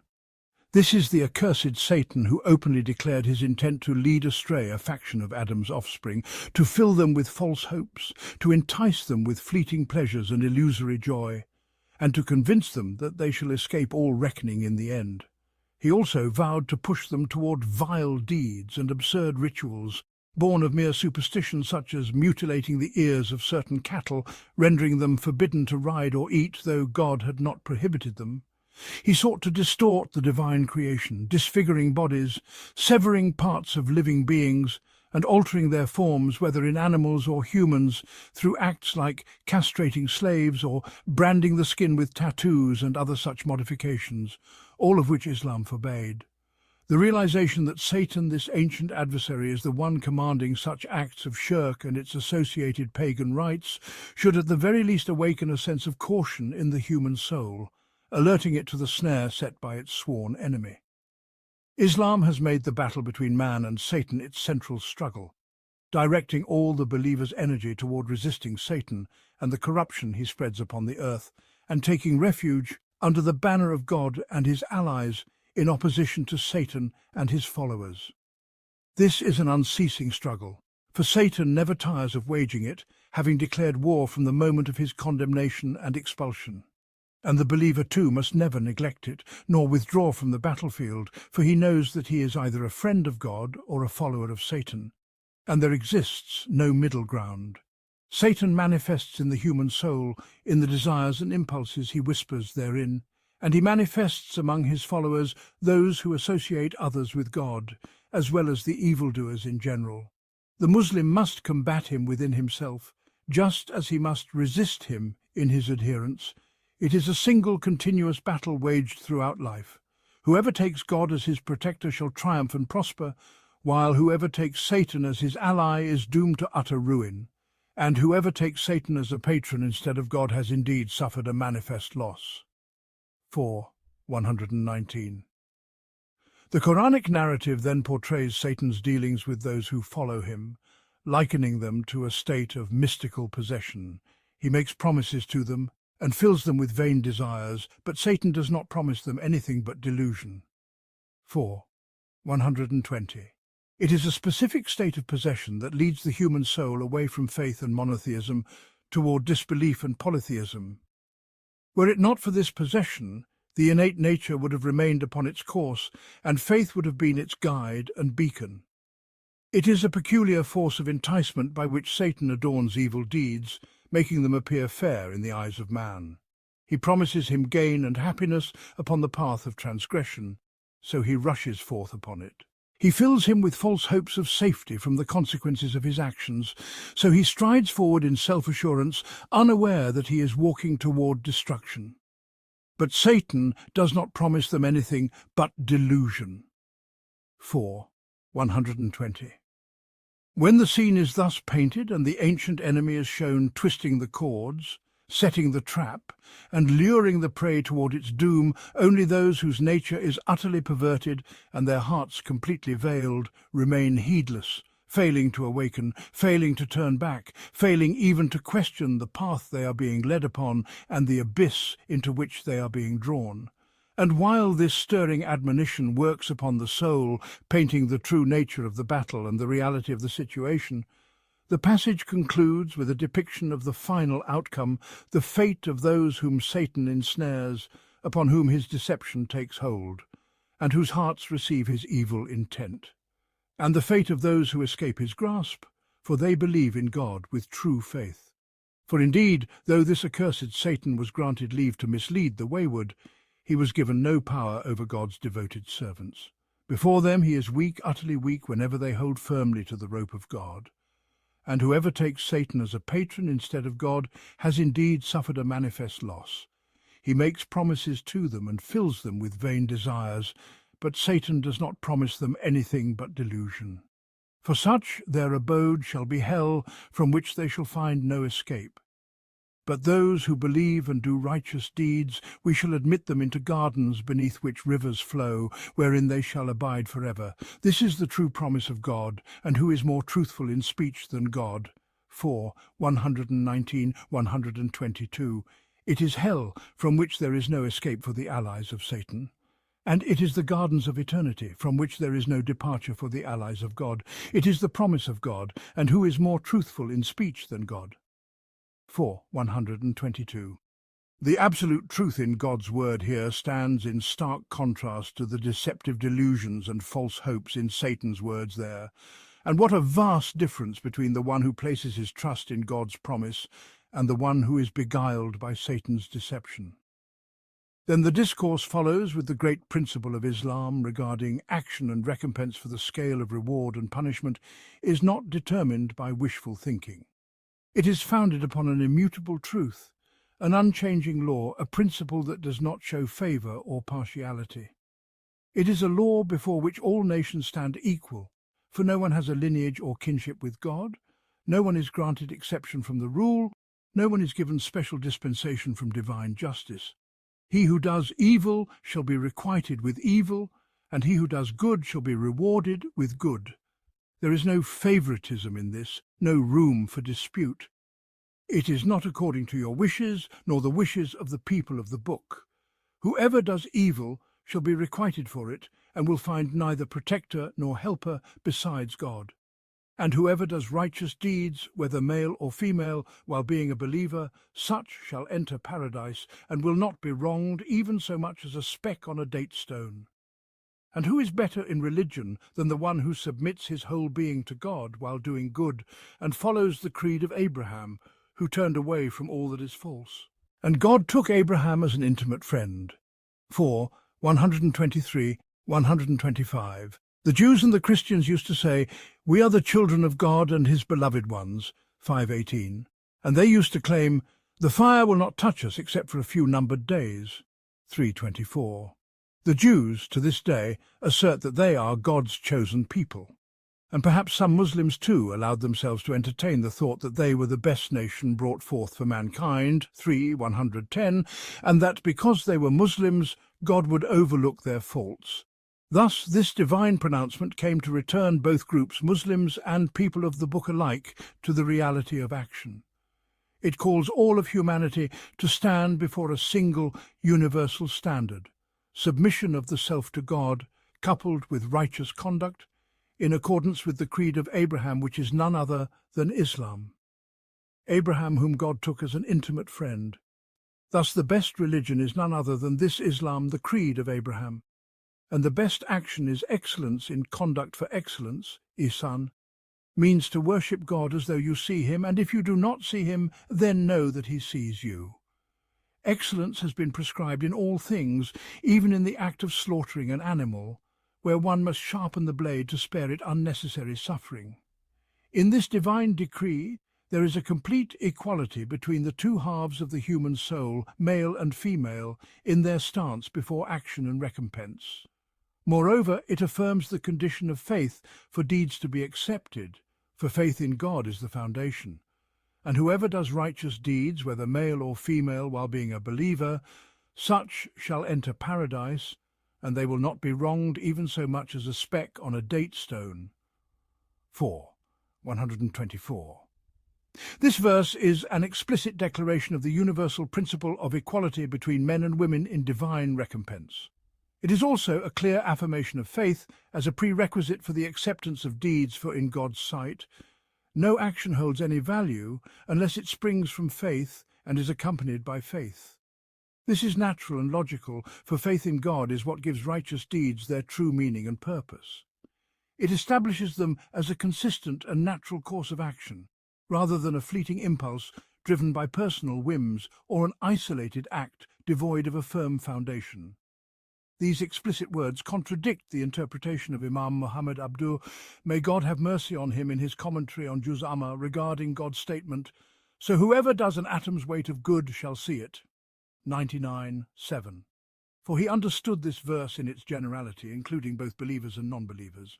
However, Other explicit texts categorically negate this interpretation. The same applies to the view of Sheikh Al-Maraghi. May God have mercy on him, a matter which we have addressed in our commentary on Juz' Amma, the 30th part of ظلال Al-Qur'an.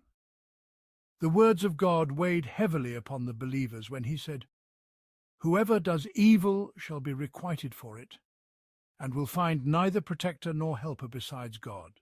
4:123. For they understood the nature of the human soul. They knew that no matter how righteous a person may be, he is bound to commit some wrongdoing. They knew the human soul as it truly is.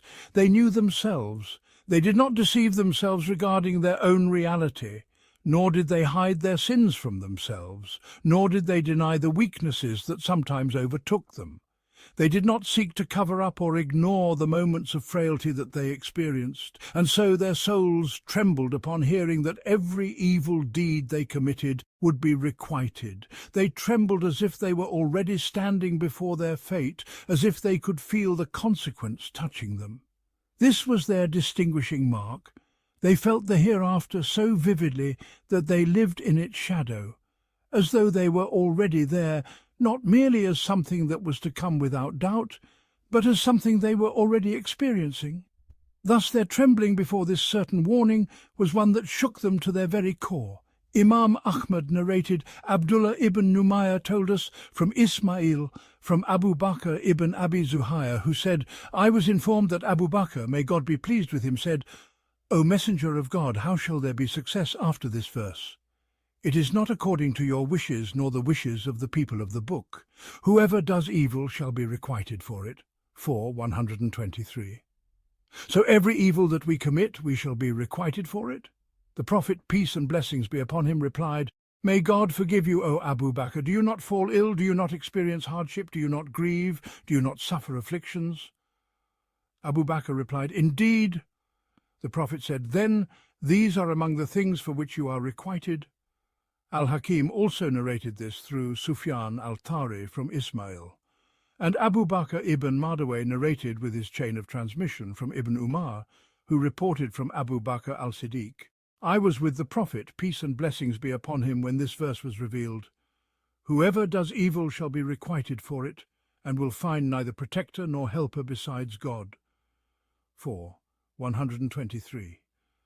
The Prophet then said, "O Abu Bakr, shall I recite to you a verse that has just been revealed to me?" I said, "O Messenger of God, recite it to me." And I do not recall ever feeling such a weight upon my back, so much so that I had to stretch my body to bear it.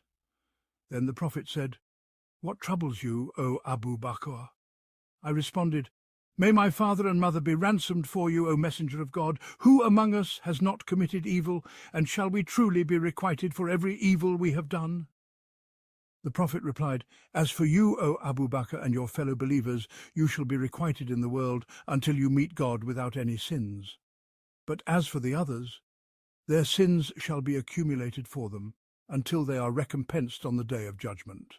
This was also narrated by Al-Tirmidhi.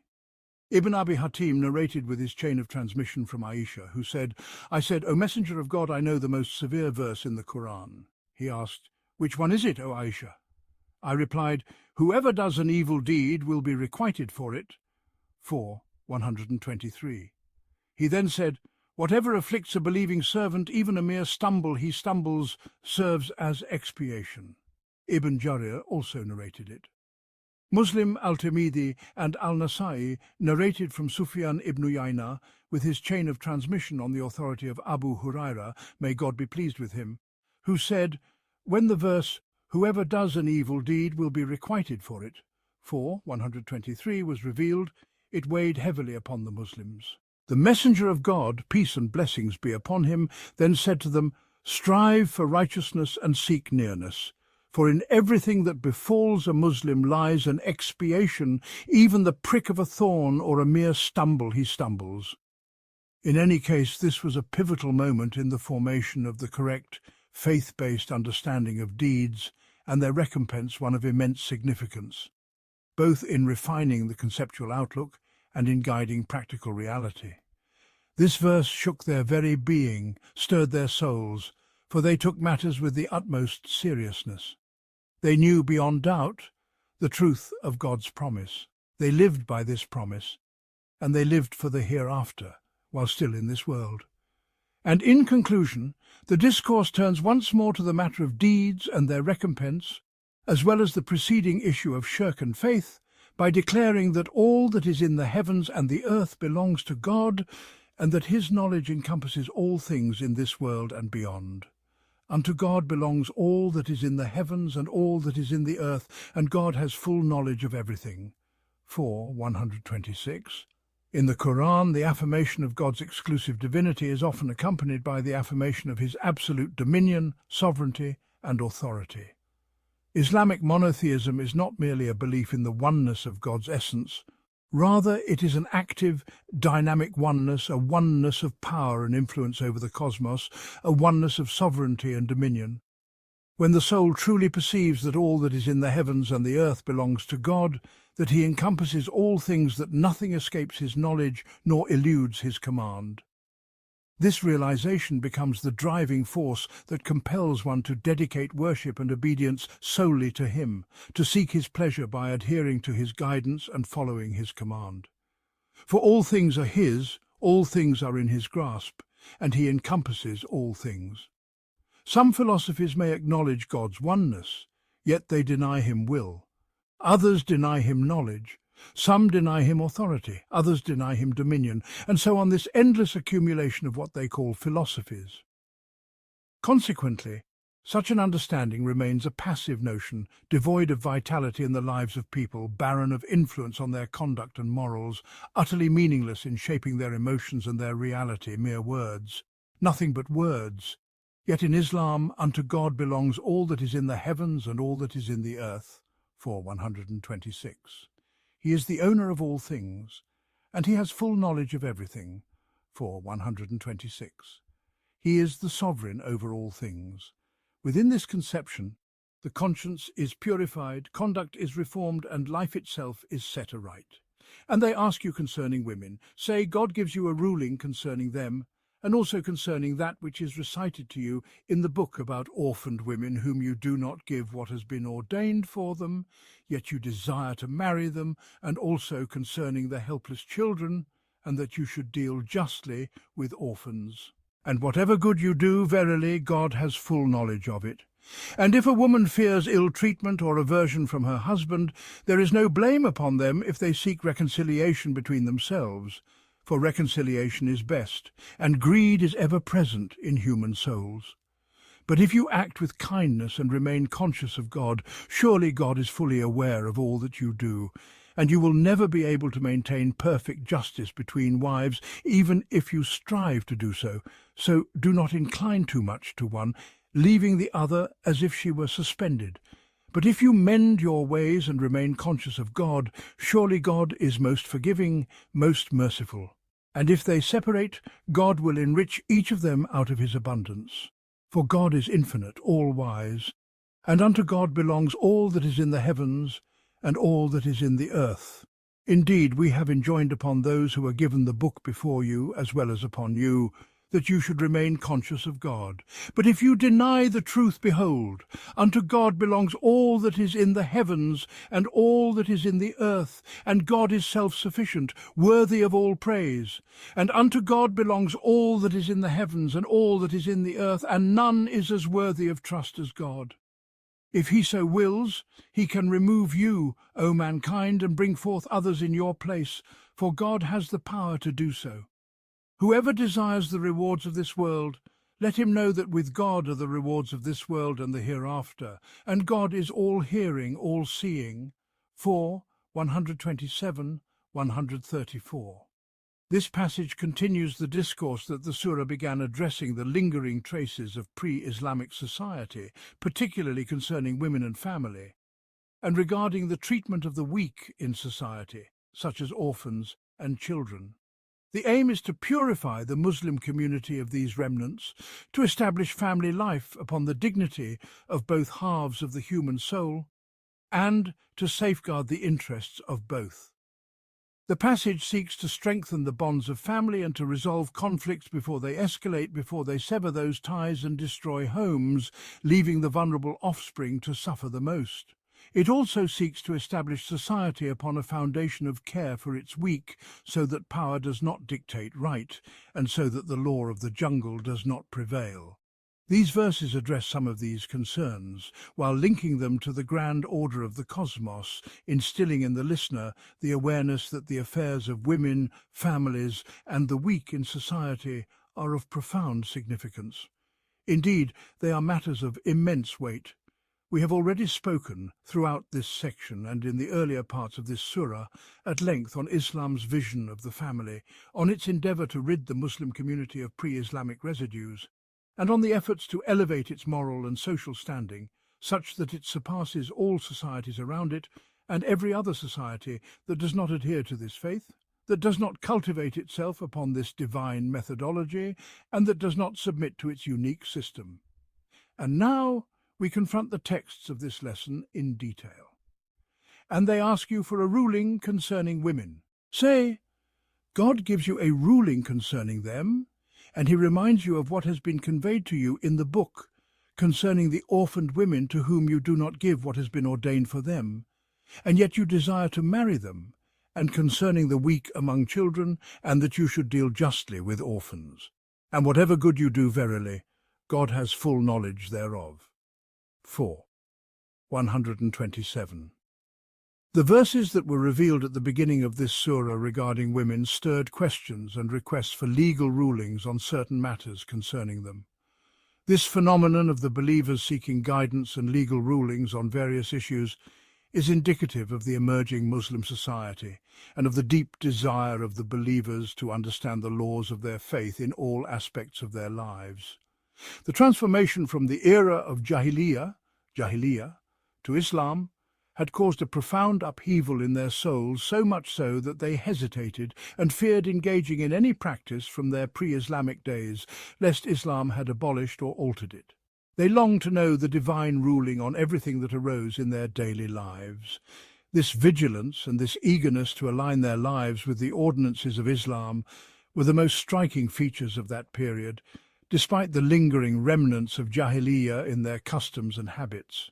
What mattered most was their genuine and intense desire to conform their realities to the dictates of Islam, and their sincere inquiries about certain rulings, not merely for the sake of questioning, nor for the sake of acquiring knowledge or cultural awareness, as is the case with many of the legal inquiries posed to scholars in this day and age. Indeed, they had a real need to understand the laws of their faith, for these laws formed the very framework of their new way of life. They burned with an intense desire for this knowledge, for its purpose was nothing less than the harmonization of their lived realities with the decrees of their religion. They had severed themselves from Jahiliyyah, filled with apprehension about all its customs, traditions, norms and rulings.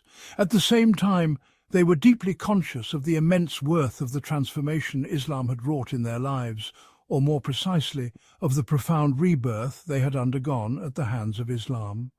And here we witness the response to their turning towards God, the reward for their ardour and sincerity in following his guidance. And they ask you for a ruling concerning women. Say, God gives you a ruling concerning them. 4. 127. They had directed their inquiries to the messenger, and God exalted be he graciously intervenes and commands the prophet to declare that it is God himself who issues the legal ruling they seek concerning women and other matters mentioned in the verse. This is a moment of immense significance. It is the supreme sustainer in his boundless mercy who personally addresses the Muslim community, bestowing upon them his divine attention and care, guiding them in what they require for their new way of life. This divine pronouncement addresses the lingering realities of Jahiliyyah that had persisted in the Muslim society, realities that the divine methodology sought to rectify. It also lays down the necessary guidance to elevate and purify the Muslim community from these vestiges. Say, God gives you a ruling concerning them, and he reminds you of what has been conveyed to you in the book concerning the orphaned women, to whom you do not give what has been ordained for them, and yet you desire to marry them, and concerning the weak among children, and that you should deal justly with orphans. 4. 100. 127. Ali ibn Abi Talha narrated from Ibn Abbas regarding this verse.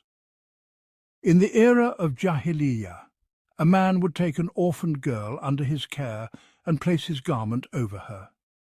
By doing so, he would claim her exclusively for himself, preventing anyone else from marrying her. If she was beautiful and he desired her, he would marry her and take possession of her wealth.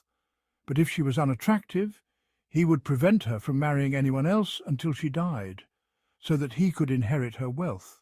Thus, God forbade this injustice and prohibited such practices. Regarding the phrase, "and concerning the weak among children," 127, Ibn Abbas said, "In Jahiliyyah, the young boys and girls were not given any share of inheritance. That is the meaning of 'to whom you do not give what has been ordained for them.' 127. So God forbade this practice and assigned a rightful share to each heir, stating, for the male, a share equal to that of 2 females, 411, whether young or old. Said Ibn Jubayr explained the phrase, "and that you should deal justly with orphans," 127, by saying, if an orphaned girl was beautiful, her guardian would marry her and take exclusive possession of her wealth. But if she lacked beauty or wealth, he would refuse to marry her and would also prevent her from marrying someone else. Aisha, R.A., narrated regarding the verse, "And they ask you for a ruling concerning women. Say God gives you a ruling concerning them." 127, up to, "and yet you desire to marry them." 127. This refers to a man who has an orphaned girl under his care, and he is both her guardian and her heir. She has a rightful share in his wealth, even in his date palm trees. However, he hesitates to marry her because that would require him to give her a fair dowry, and he also dislikes marrying her off to another man, lest that man gain a share in her wealth. Thus he prevents her from marriage altogether. It was in response to this injustice that the verse was revealed. Reported by Bukhari and Muslim, Ibn Abi Hatim recounted that he read with Muhammad ibn Abdullah ibn Abdul Hakam, who narrated from Ibn Wahb, from Yunus, from Ibn Shihab, from Urwa ibn Zubayr, who said that Aisha, R.A., explained, "After the revelation of this verse, people continued to seek legal rulings regarding women. So God revealed another verse. And they ask you for a ruling concerning women. Say, God gives you a ruling concerning them, and he reminds you of what has been conveyed to you in the book." 127. Aisha, R.A., further clarified, the earlier verse that is being referenced here is the one in which God says, "And if you fear that you will not deal justly with the orphans, then marry of the women who seem good to you." 3. She continued, "As for the statement, 'and yet you desire to marry them,' 127, it refers to a man who is reluctant to marry an orphaned girl under his care if she lacks wealth and beauty. Thus, they were forbidden from marrying orphaned girls merely for their wealth and beauty, without upholding fairness and justice in doing so. From these narrations, and from the clear wording of the Quranic verse, we can discern the state of affairs in pre-Islamic Arabia concerning orphaned girls. They were subjected to both greed and injustice. Their guardians would covet their wealth, while depriving them of a fair dowry if they married them, or they would hoard their wealth by preventing them from marrying altogether. Likewise, young children and women were deprived of inheritance because they lacked the strength to claim it, or because they were not warriors, which according to tribal customs meant they had no right to inherit. These primitive and distorted traditions were what Islam came to abolish, replacing them with noble, humane principles. This was not merely an incremental reform or a social evolution. Rather, it was the birth of an entirely new civilization, a complete transformation of the Arab nation from its Jahiliyyah into the luminous reality of Islam. And what must be recorded with utmost clarity is that this new emergence was not a gradual evolution preceded by preparatory steps, nor did it arise from a material reality that had suddenly transformed in the life of this people. For the transition from a system where inheritance and ownership were based on the right of the warrior, to one where these were established on the foundation of human dignity. granting the child, the orphan, and the woman their due rights, not as warriors, but as human beings did not come about because society had shifted towards settled conditions where warriors no longer held value, necessitating the revocation of their exclusive privileges. Not at all. Warriors still held their full worth in the new order, and their role remained indispensable. But there was something else, Islam. There was this new birth of the human being, a birth that emerged through a book and through a divine methodology, which then gave rise to a new society, fresh and nascent on the same land, amidst the same circumstances, without any upheaval in the means of production or the nature of material existence. It was nothing but a transformation in consciousness that brought forth this new birth. It is a fact that the Quranic methodology engaged in a long and arduous struggle to erase the remnants of Jahiliyyah from hearts and social structures, replacing them with the distinct features of Islam, firmly establishing its principles in both individual souls and communal realities. It is also true that the residues of Jahiliyyah resisted and occasionally resurfaced in certain individual cases, attempting to express themselves in various forms. Yet, what is crucial here is that it was the divine methodology revealed from the heavens and the worldview it instilled that confronted and reshaped the material reality. Never was it the material reality or some supposed contradiction inherent within it, or a shift in the means of production, or any such Marxist delusion, that necessitated a change in perceptions, lifestyles, and social structures to align with an economic transformation. There was only one new element in the life of this people, something that descended upon them from the highest realms, and souls responded to it because it addressed the innate disposition, fitra, that God had placed within them.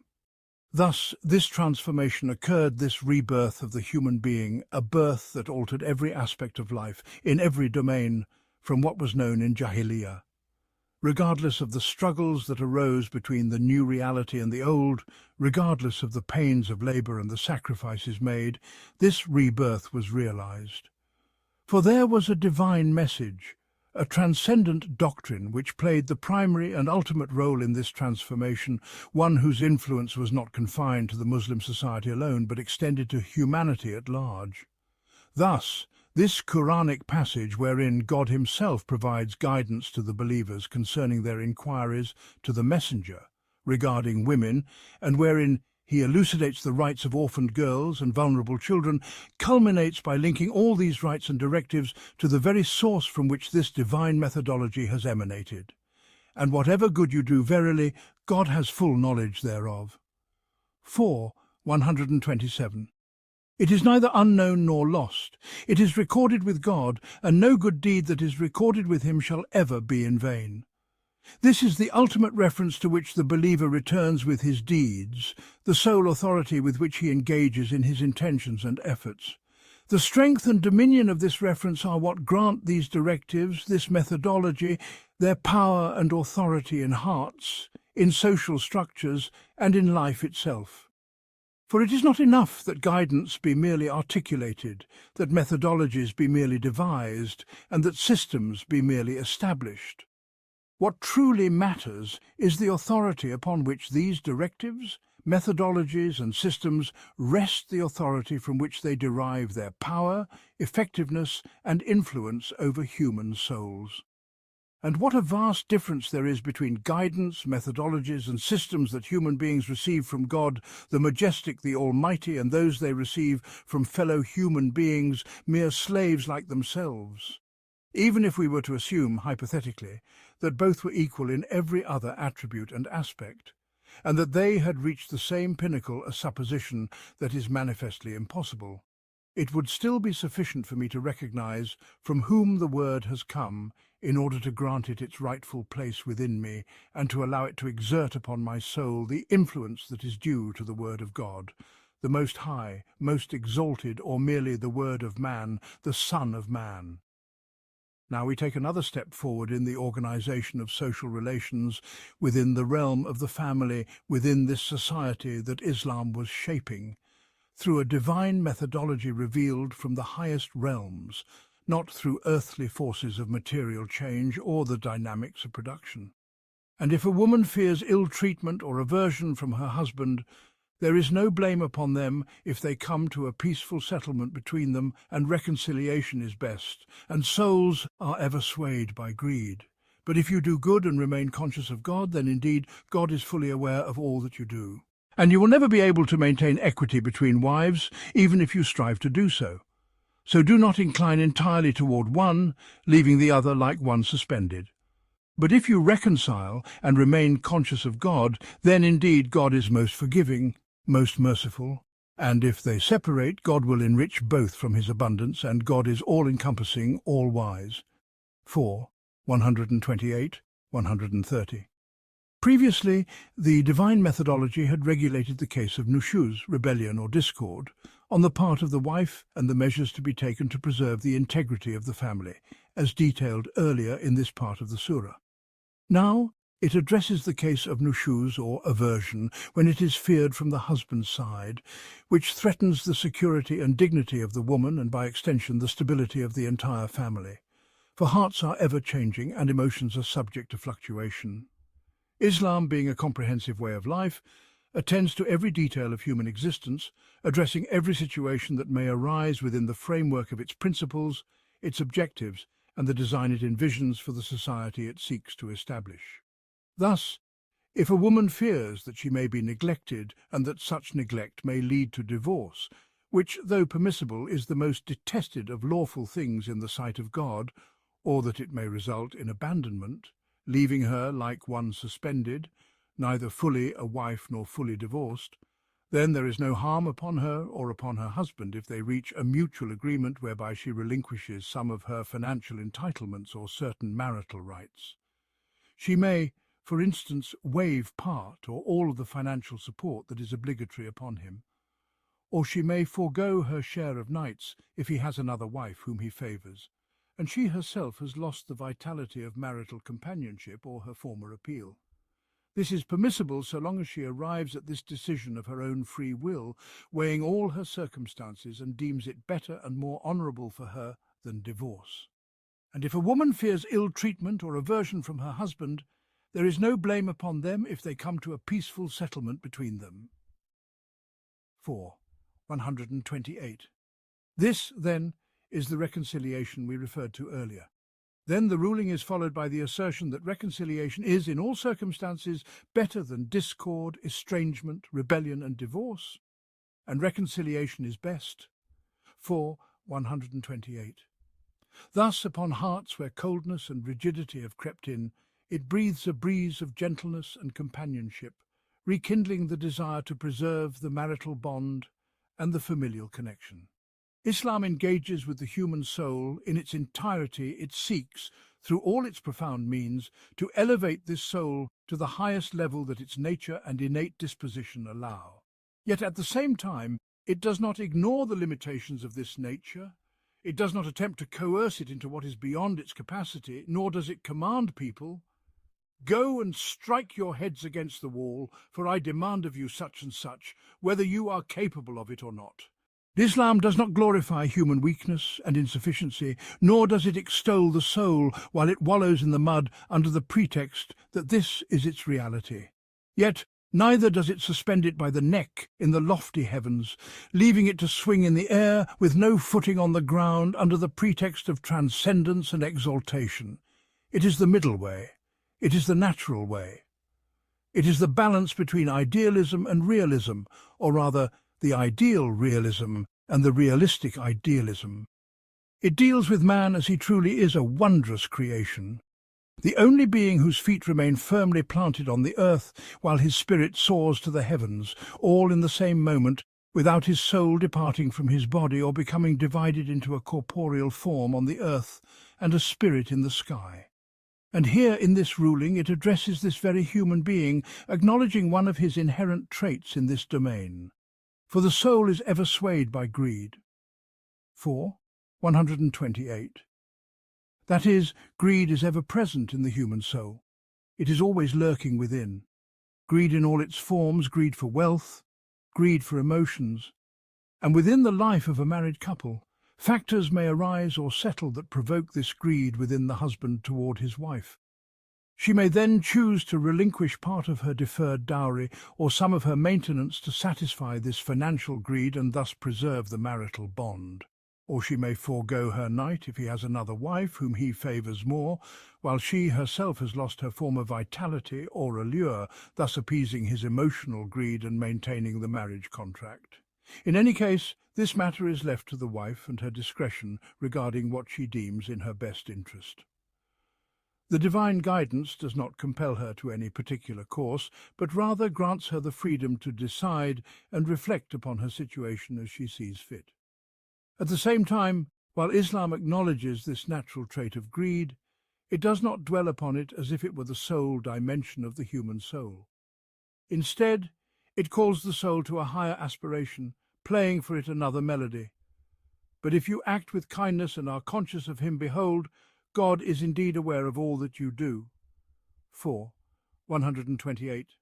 Thus, kindness and God-consciousness are the ultimate measure, and nothing of these shall be lost, for God is ever aware of what every soul does, fully knowing its motives and hidden intents.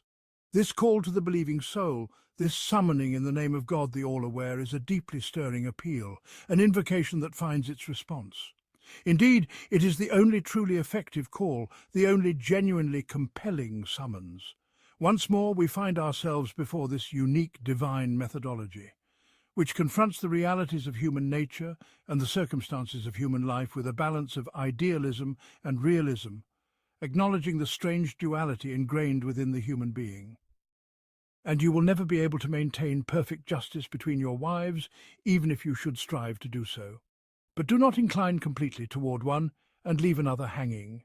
And if you amend your ways and remain conscious of him, behold, God is indeed much forgiving, a dispenser of grace. But if the two separate, God will provide for each of them out of his abundance, for God is indeed infinite, wise. 4. 129, 130. God, who has fashioned the human soul, knows that it is endowed with inclinations beyond its control. Thus he provides it with reins not to suppress these inclinations, but to regulate them. Among these inclinations is the natural preference of the human heart for one wife over the others, favouring her more than the rest. This is an inclination beyond human will, one that cannot be erased or denied. What then?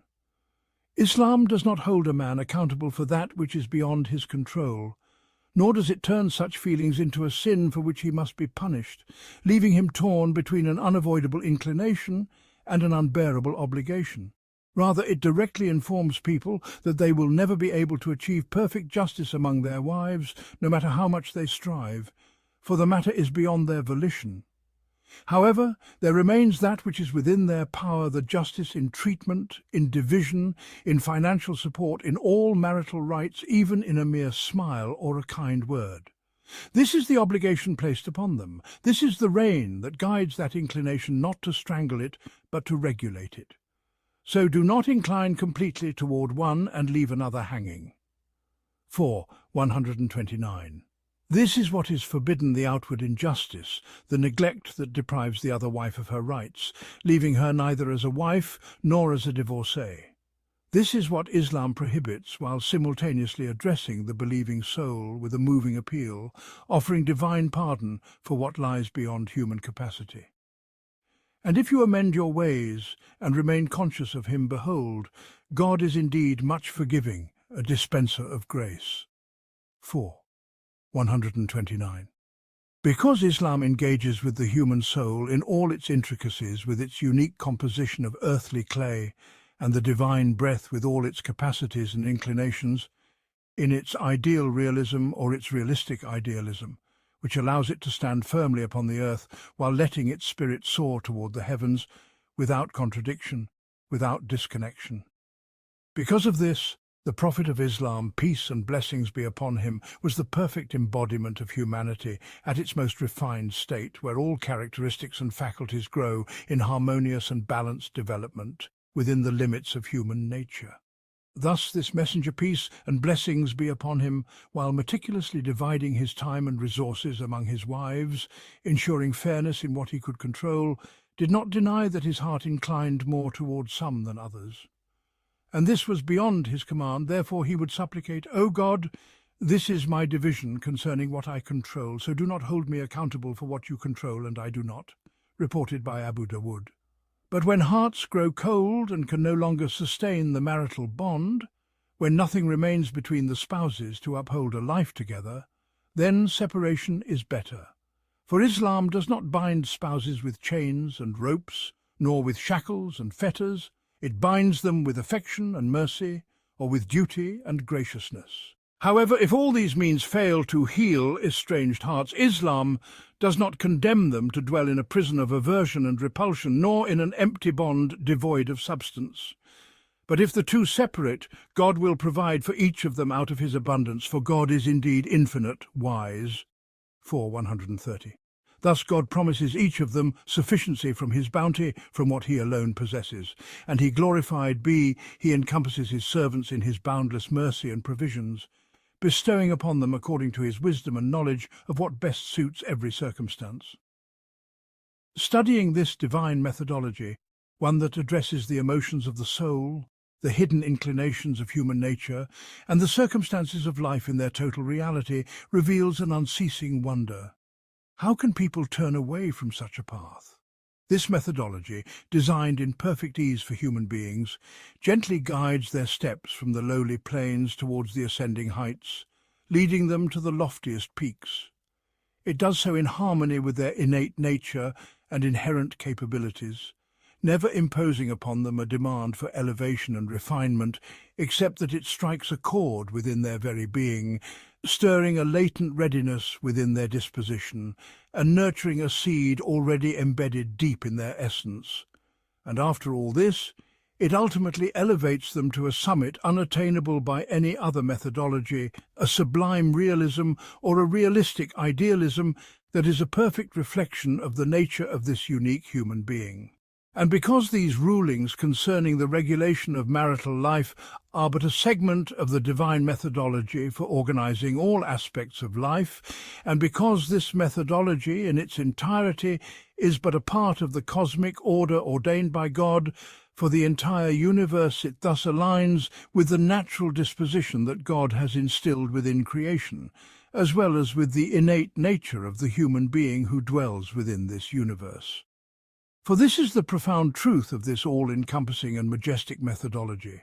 And so, following the rulings on family structure, the Surah proceeds to link these directives with the entire cosmic system, with God's absolute dominion over the entire universe, his sovereignty over all existence, and the singularity of the divine command that he has enjoined upon all who received his scriptures. It also connects them with the recompense of both this world and the hereafter, these being the very foundations upon which the entire methodology rests, the principles of truth, justice, and God-consciousness. Unto God belongs all that is in the heavens and all that is on earth. Indeed, we have enjoined upon those who were given the book before you, as well as upon you, that you should remain conscious of God. Yet if you deny the truth, behold, unto God belongs all that is in the heavens and all that is on earth. And God is self-sufficient, ever to be praised. Unto God belongs all that is in the heavens and all that is on earth, and God alone is sufficient as a guardian. If he so wills, he can cause you to disappear, O people, and bring forth others in your stead, for God has indeed the power to do this. Whoever desires the reward of this world, let them know that with God lies both the reward of this world and the reward of the hereafter. And God is all-hearing, all-seeing. Qur'an 4:131, 134. It is a recurring theme in the Qur'an that after issuing rulings, commands, and prohibitions, a reminder follows, that unto God belongs all that is in the heavens and the earth, or that the dominion of the heavens and the earth is his alone. This repetition is no coincidence, for the two matters are inseparable in reality. The true sovereign, the owner of all existence, is the only one who possesses the right to legislate for those encompassed by his dominion. And since God alone is the supreme owner, he alone has the authority to ordain laws for humanity. These two realities are inextricably linked. Here too emerges God's universal counsel, his divine exhortation imparted to all who have received revelation, the commandment of God consciousness. This follows directly upon the assertion of his absolute dominion over the heavens and the earth, and his exclusive right to issue decrees within his creation. Unto God belongs all that is in the heavens and all that is on earth. Indeed, we have enjoined upon those who were given the book before you, as well as upon you, that you should remain conscious of God. Qur'an 4, 131. For the true sovereign is the one whom hearts should revere and fear, and it is this consciousness of God that ensures the purity of hearts and their devotion to his path in all its details. Moreover, those who deny the truth are made to recognize the insignificance of their position within God's vast dominion, for their affairs remain entirely within his grasp, and he has the absolute power to remove them and replace them with others. Yet if you deny the truth, behold, unto God belongs all that is in the heavens and all that is on earth, and God is self-sufficient, ever to be praised. Unto God belongs all that is in the heavens and all that is on earth, and God alone is sufficient as a guardian. If he so wills, he can cause you to disappear, O people, and bring forth others in your stead, for God has indeed the power to do this. Qur'an 4, 131, 133. Thus, when he enjoins them to be conscious of him, it doesn't affect him in the least if they fail to heed his counsel or if they reject the truth. Their disbelief does not diminish his dominion in any way, for unto God belongs all that is in the heavens and all that is on earth. Qur'an 4, 131. And he is fully capable of replacing them with others who would follow his guidance and uphold his law.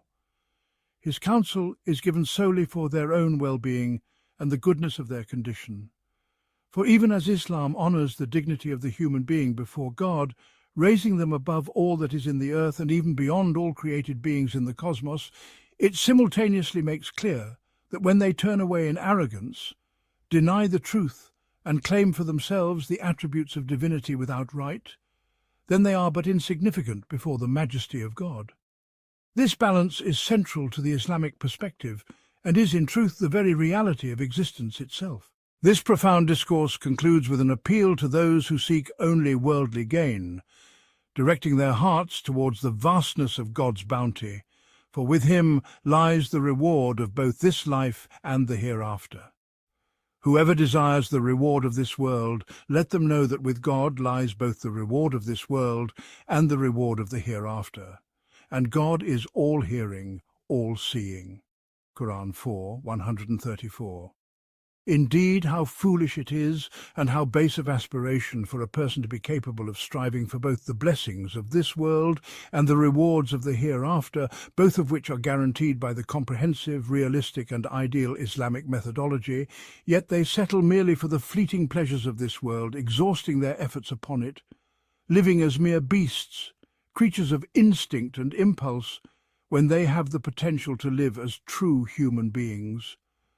To walk upon the earth with their feet, yet soar towards the heavens with their spirit. To move in harmony with the laws of this world, yet simultaneously dwell among the company of the celestial beings. Finally, these varied reflections, just as they highlight the deep interconnection between the specific legal rulings in God's law and the grand design of life, also underscore the immense significance that Islam attributes to the institution of the family. So much so that it links it to these vast cosmic truths, following its discussion with the universal exhortation to God consciousness that spans all divine revelations. And should people turn away, God is fully capable of replacing them with others who will heed his counsel and uphold his law. This conclusion is indeed momentous, a solemn indication that the matter of the family is of profound weight in the divine reckoning and in God's ordained path for life itself.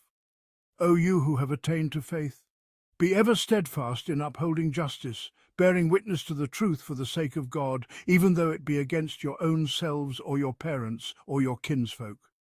Whether the person concerned be rich or poor, God's claim takes precedence over either of them. Do not then follow your own desires, lest you swerve from justice. For if you distort the truth or evade it, behold, God is indeed aware of all that you do, O you who have attained to faith. Believe in God and his messenger, and in the book which he has bestowed from on high upon his messenger, and in the scriptures revealed before. For whoever denies God, his angels, his books, his messengers, and the last day has indeed gone far astray. Behold, as for those who have attained to faith, and then denied the truth, and again attained to faith, and again denied the truth, and thereafter grew stubborn in their denial, never will God forgive them, nor will he guide them onto a straight way. Give then the tidings of grievous suffering to the hypocrites, those who take the deniers of the truth for their allies, in preference to the believers. Do they seek power and might through them?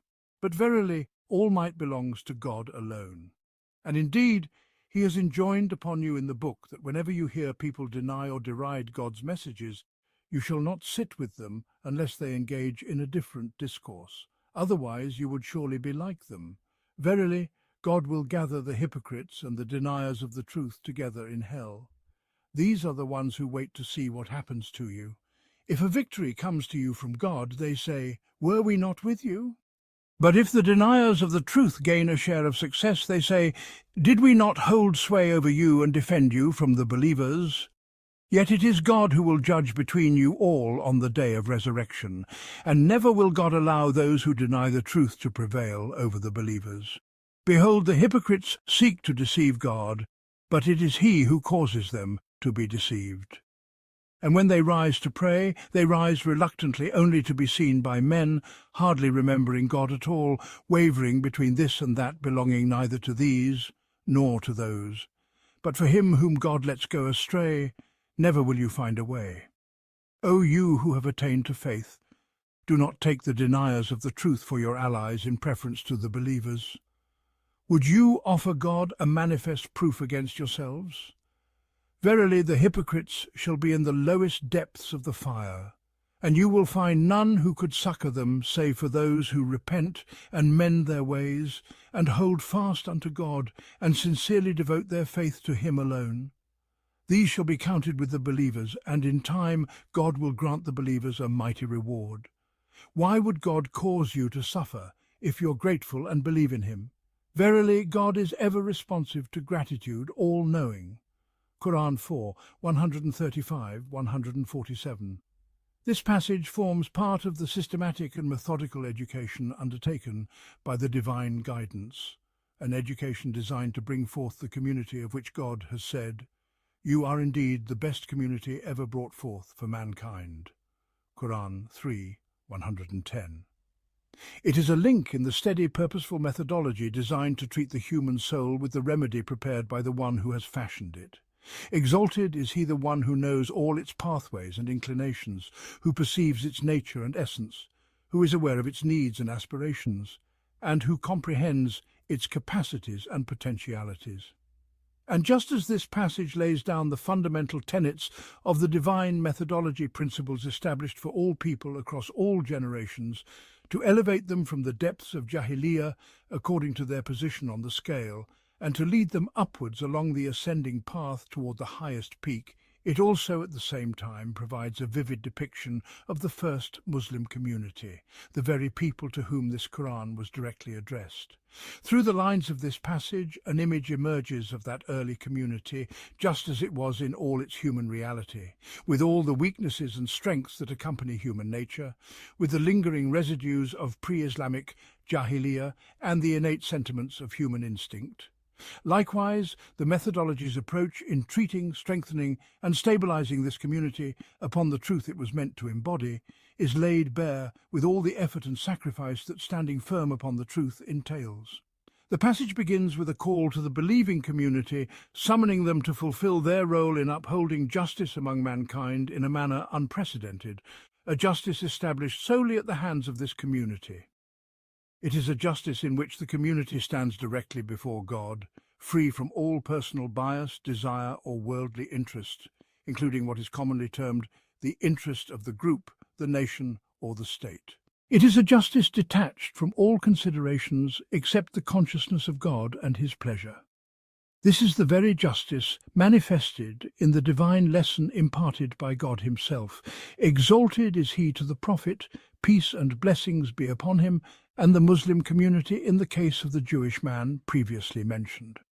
The passage begins with a call to those who believe, commanding them to establish this justice in this pure form. And the one who has revealed this Qur'an is fully aware of the formidable struggle involved in upholding justice upon such a foundation. For the human soul is known for its inherent weaknesses, its inclinations toward itself, its attachments to relatives, its sympathies for the weak, and its reverence for the powerful, whether they be parents, close kin, the poor, or the wealthy, whether the matter involves love or enmity.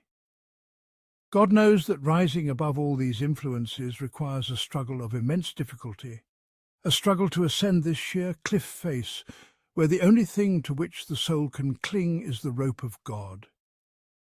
Then comes a second call, urging them toward faith in all the essential elements of belief in God, his angels, his books, his messengers, and the last day.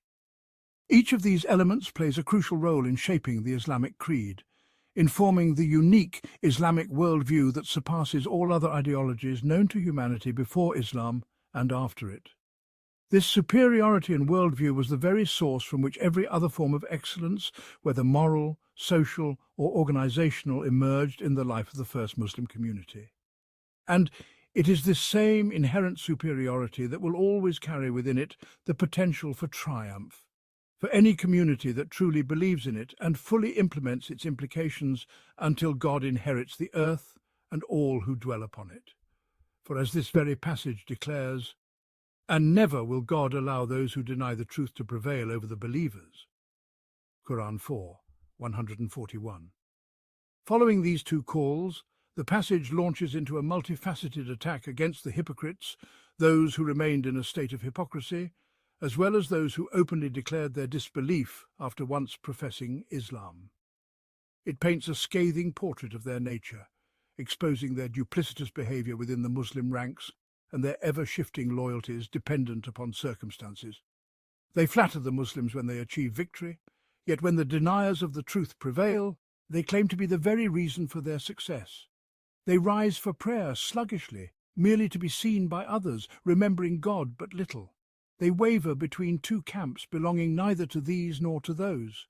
Within this denunciation, there also appear directives and warnings for the believers, an indication of the extent to which the actions of the hypocrites were affecting the Muslim ranks at that time, and of the magnitude of the hypocritical faction and its deep entrenchment in the life of the Muslim community. Such was the gravity of the situation that it necessitated this severe denunciation, while still taking into account the realities of that time, guiding the believers step by step in distancing themselves from the hypocrites and avoiding their influence. Among these directives was the command to avoid the gatherings of the hypocrites, where they engaged in blasphemy and mockery of God's revelations, though at that point they were not yet commanded to sever all ties with them outright, indicating the sheer size and depth of the hypocritical faction, making their total boycott a difficult endeavor. And in its midst there are warnings to the believers against the traits of hypocrisy and its precursors, lest they fall into them, foremost among them being the alliance with those who deny the truth, seeking honor in their company, and relying on their power. Yet they are reassured that all honor belongs to God alone, and that he will never grant those who deny the truth any sway over the believers, cf 4, 141. And so the Qur'an paints grim portraits of the hypocrites, both in this world and the hereafter, declaring that their abode shall be in the lowest depths of the fire, cf 4, 145. These admonitions and warnings conveyed in this manner reflect the divine methodology in nurturing souls and transforming societies, altering the existing reality to the extent possible within prevailing circumstances, until it is ultimately replaced with an entirely new order. They also shed light on the state of the early Muslim community at that time and their position amidst the two opposing forces, the front of outright disbelief and the front of hypocrisy, both of which were united in waging war against the nascent Muslim community and the new faith. Through these glimpses, one discerns the nature of the battle that the Qur'an was leading the believers through, and the strategic approach it adopted in guiding them both in combat and in the purification of their souls. It is a battle unceasing, an eternal struggle between Islam and the forces of Jahiliyyah and godlessness in every age and every land. It is a battle between the Muslim community and its foes. Though the faces and methods may change, their essence and principles remain unaltered. And through all of this, the true nature of this book, the Qur'an, emerges, as well as its role in leading the Muslim nation. Not merely in ages past, for it was not revealed to guide one generation and not another. Rather, it came to lead this ummah throughout all times and epochs, to be its guiding light and unwavering beacon. At the close of this discourse, there comes that wondrous reminder that God exalted is He has no need to punish His servants. He asks of them only that they believe and show gratitude, for He is in no need of their faith or their thanks. Rather, it is for their own well-being, for the elevation of their state, so that they may be prepared for the life of the hereafter and the bliss of paradise. But if they sink into degradation and turn away, they are merely preparing themselves for the torment of the abyss, where the hypocrites shall be cast into the lowest depths of the fire. Cf. 4, 145. O you who have attained to faith, be ever steadfast in upholding justice, bearing witness to the truth for God's sake, even though it be against your own selves or your parents and kinsfolk. Whether one be rich or poor, God is closer to both. Do not then let your desires cause you to deviate from justice. And if you distort your testimony or turn away, truly, God is well aware of all that you do. 4, 135. It is a call directed at those who have believed, addressing them with their new identity, their singular distinction. This identity that has reshaped their very being, that has given birth to new souls, new perceptions, new principles and new aspirations. Along with it has come a new mission, a solemn trust placed upon them, the trust of guiding humanity, of establishing justice among mankind. And thus, the weight of this address carries profound significance. O you who have attained to faith. By virtue of this faith, they are entrusted with this immense responsibility. By virtue of this faith, they are prepared and equipped to bear the burden of this noble task. It is a touch of divine wisdom in the methodology of nurturing souls preceding the weighty command with a reaffirmation of faith. Be ever steadfast in upholding justice, bearing witness to the truth for God's sake, even though it be against your own selves or your parents and kinsfolk. It is the duty to uphold justice in its absolute sense, in all circumstances and in every domain. Justice that prevents oppression and tyranny upon the earth, that guarantees fairness among people, that ensures every individual receives their due, whether they be Muslim or non-Muslim. For in matters of justice, all stand equal before God, believers and non-believers alike, the near and the distant, the friend and the foe, the wealthy and the destitute. Be ever steadfast in upholding justice, bearing witness to the truth for God's sake. For the sake of God alone, in direct transaction with Him, not out of regard for any individual, nor to serve the interest of any group, nation or community, not swayed by external circumstances, nor by the particulars of any given case, but rather a testimony borne purely for the sake of God, free of bias, free of passion, free of all personal or worldly considerations, even though it be against your own selves or your parents and kinsfolk. Here, the divine method seeks to enlist the believer's soul against itself, against its own inclinations and emotions, first toward its own self, and then toward its parents and closest relatives. It is a formidable trial, far more arduous than merely uttering words or grasping meanings intellectually. To practice this in reality is an entirely different matter, one that only those who attempt it in earnest will truly comprehend.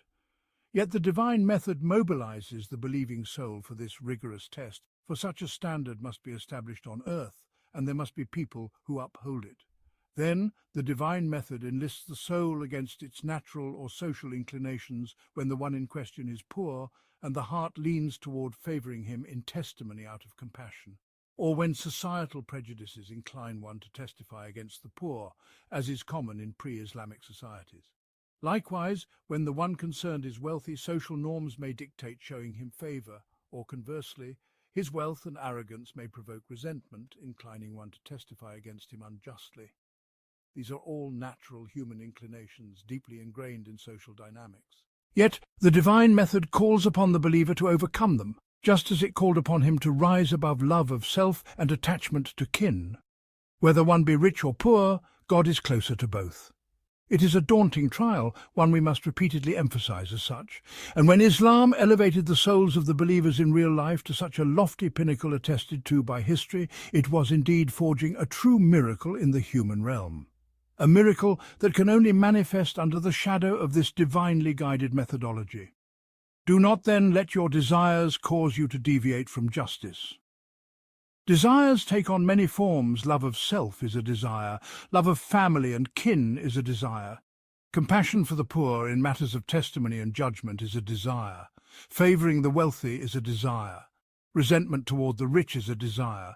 Partisanship for tribe, nation, or homeland in matters of justice is a desire.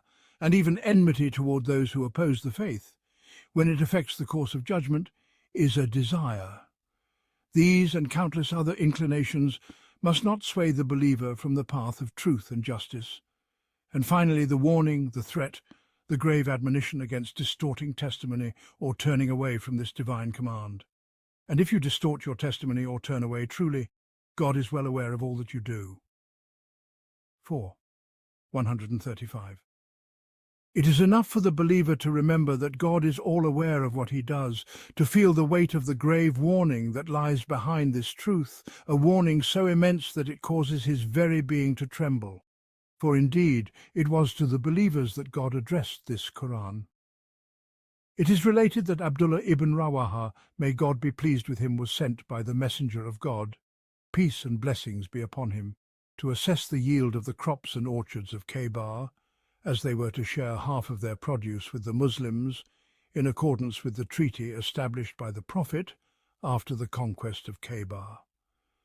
The Jews, seeking to secure his favor, attempted to bribe him so that he might be lenient with them, but he responded, "By God, I have come to you from the most beloved of all creation to me, and yet, by God, you are more hateful to me than a multitude of apes and swine. However, my love for him and my hatred for you shall not lead me to deal unjustly with you." Upon hearing this, they said, "It is upon such truth that the heavens and the earth stand firm."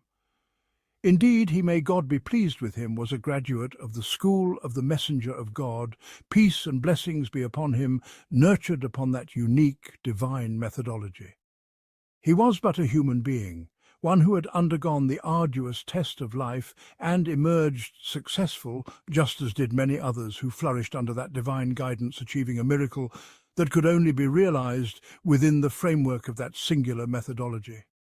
The centuries have since passed, one after another. The libraries have been filled with volumes of jurisprudence and law. Societies have been adorned with judicial systems and legal structures, with their elaborate formalities and detailed procedures. Minds have been occupied with discussions on justice, and tongues have been engaged in endless discourse about its mechanisms. Theories have been formulated, institutions have been established, and a multitude of judicial frameworks have been devised to regulate it all. Yet the true taste of justice, the living, tangible realization of it in the depths of human conscience and in the fabric of daily life, has never again reached the luminous pinnacle that it once did under that divine methodology, in that extraordinary era when justice soared to its highest and most radiant summit.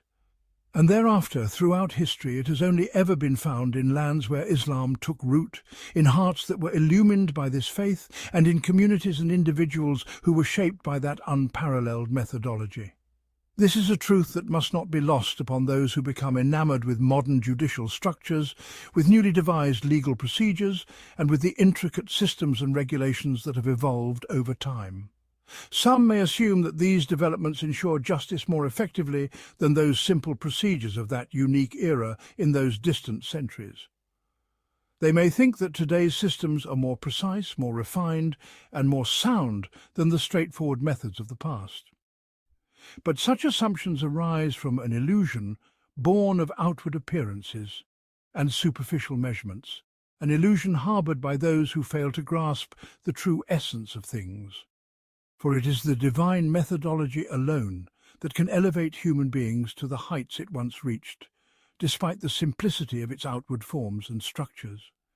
And it is that methodology alone that possesses the power to uplift humanity to such a level, even amidst the most modern and complex institutional frameworks. This does not mean that we must discard contemporary judicial systems. Rather, it means that we must recognize that the true value does not lie in the structures themselves, but in the spirit that animates them regardless of their form, size, era, or location. For merit belongs to what is best, irrespective of time and place. O you who have attained to faith, believe in God and his messenger, and in the book which he has bestowed from on high upon his messenger, and in the book which he sent down before. And whoever denies God, his angels, his books, his messengers, and the last day has indeed gone far astray. 136. This is the second call to those who have believed, addressing them by this very quality that sets them apart from the surrounding Jahiliyyah, defining their role and responsibilities, and connecting them to the source from which they derive their strength and support in fulfilling these responsibilities. O you who have attained to faith, believe in God and his messenger, and in the book which he has bestowed from on high upon his messenger, and in the book which he sent down before. It is a declaration of the essential components of faith that must be embraced by those who believe, a delineation of the Islamic creed. It is faith in God and his messenger, a belief that binds the hearts of the believers to their Creator who has fashioned them and sent to them his messenger as a guide, leading them back to him. It is faith in the messenger and in the truth of all that he conveys from their sustainer who has sent him forth. It is faith in the book revealed to his messenger, connecting them to the divine path that God has chosen for their lives, a path laid out for them in this book, and they must accept it in its entirety, for its source is one and its way is one. No part of it holds greater claim to belief, acceptance, obedience, or implementation than any other. It is faith in the scriptures revealed before, for all divine books originate from the same source, God. Their foundation is one, the surrender of oneself to God alone, the acknowledgement of his exclusive divinity in all its aspects, and the recognition that his guidance alone must be obeyed and followed in life. This unity is the natural and self-evident consequence of the fact that these books, all of them, before they were altered, were revealed by God. And God's way is one, his will for humankind is one, and his path is one, even as divergent ways unfold around it while it remains steadfast, leading directly to him. To believe in all these books, seeing them as, in essence, a single book, is the distinguishing trait of this Muslim community. For its conception of its one sustainer, his singular guidance, and his one path, is the only conception that aligns with the reality of divine unity, the unity of humanity, and the unity of truth, which is not subject to multiplicity. For what after the truth is there but error? 1032. Following the command to believe, the warning against disbelief in these fundamental tenets of faith is then issued, with each element clearly specified before the threat of punishment. And whoever denies God, his angels, his books, his messengers, and the last day, has indeed gone far astray. 136. In the previous command, faith in God, his books, and his messengers was mentioned, whereas the angels were not explicitly stated. Yet belief in God's books inherently entails belief in his angels and in the last day, for such belief naturally follows from faith in these scriptures. However, here each element is highlighted separately, for this is a passage of warning and threat, where every aspect is laid out explicitly. The phrase, has indeed gone far astray, often conveys a meaning of profound deviation, a state of straying so severe that no guidance can be hoped for, no return anticipated.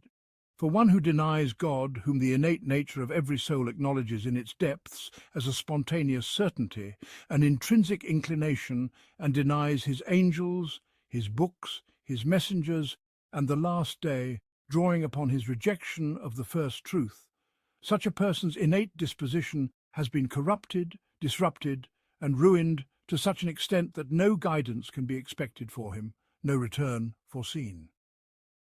After these two calls to the believers, the discourse moves to a denunciation of hypocrisy and the hypocrites. It begins by depicting one of their actual circumstances at the time, one of their most revealing conditions, closely linked to the theme of disbelief and the disbelievers. Behold, those who have attained to faith and then deny the truth, and again attain to faith and again deny the truth, and thereafter grow stubborn in their denial. God will not forgive them, nor will he guide them on to any way. Torah 4, 137. Disbelief that precedes faith is erased by faith. For one who has never seen the light may be excused for having wandered in darkness, but disbelief after faith, time and again, is the great sin that leaves no room for pardon or excuse. Disbelief is a veil. Once it is lifted, the soul connects with its creator, the lost one rejoins the caravan, the estranged seedling reconnects with its source, and the spirit tastes the sweetness of faith, a taste never to be forgotten. But those who turn away after faith, time after time, have transgressed against their own nature knowingly, plunged into error deliberately, and chosen of their own volition to wander astray in the most distant of errors. Justice then decrees that God shall neither forgive them nor guide them to any way, for they are the very ones who have lost the way after having found it, who have chosen blindness after having been shown the light. And if the soul does not dedicate itself purely to God, it will never be free from the pressures of values, social norms, necessities, and self-interest. It will remain ensnared by greed and avarice, unable to rise above worldly gains and ambitions. Such a soul will never taste that sense of liberation, dignity, and spiritual elevation that fills the heart immersed in God's presence, standing firm against transient values and social constructs, against people and events, and against earthly powers and those who wield them. From here, the seed of hypocrisy is sown. Hypocrisy, in its essence, is nothing but the weakness to uphold truth in the face of falsehood. This weakness is born from fear and greed, from placing hope and dread in something other than God. It stems from being shackled to the contingencies of the world and the constraints of human conventions, severed from the divine way of life ordained by God. Thus there is a profound connection in this discourse between faith in God standing as a testimony to his truth with utmost sincerity and the discussion on hypocrisy. This link exists alongside the overarching theme of the surah, the moral and spiritual training of the Muslim community according to the principles of Islam, the cleansing of lingering remnants of pre-Islamic jahiliyyah, and the fortification of souls against the innate weaknesses of human nature. It is within this framework that the surah leads the believers into battle against the polytheists surrounding them and against the hypocrites within their ranks. The entire context follows this unified purpose from the beginning of the surah to its end. And so, the discourse on hypocrisy and the hypocrites occupies the remainder of this lesson, marking the conclusion of this section, following the vivid portrayal in the previous verse of a group of hypocrites who oscillate between belief and disbelief, increasing only in their rejection of the truth. From this point begins the campaign previously hinted at against hypocrisy and its adherents, employing various methods worthy of deep study and contemplation, unveiling the nature of the divine approach as it operates amidst the realities of life and the human heart.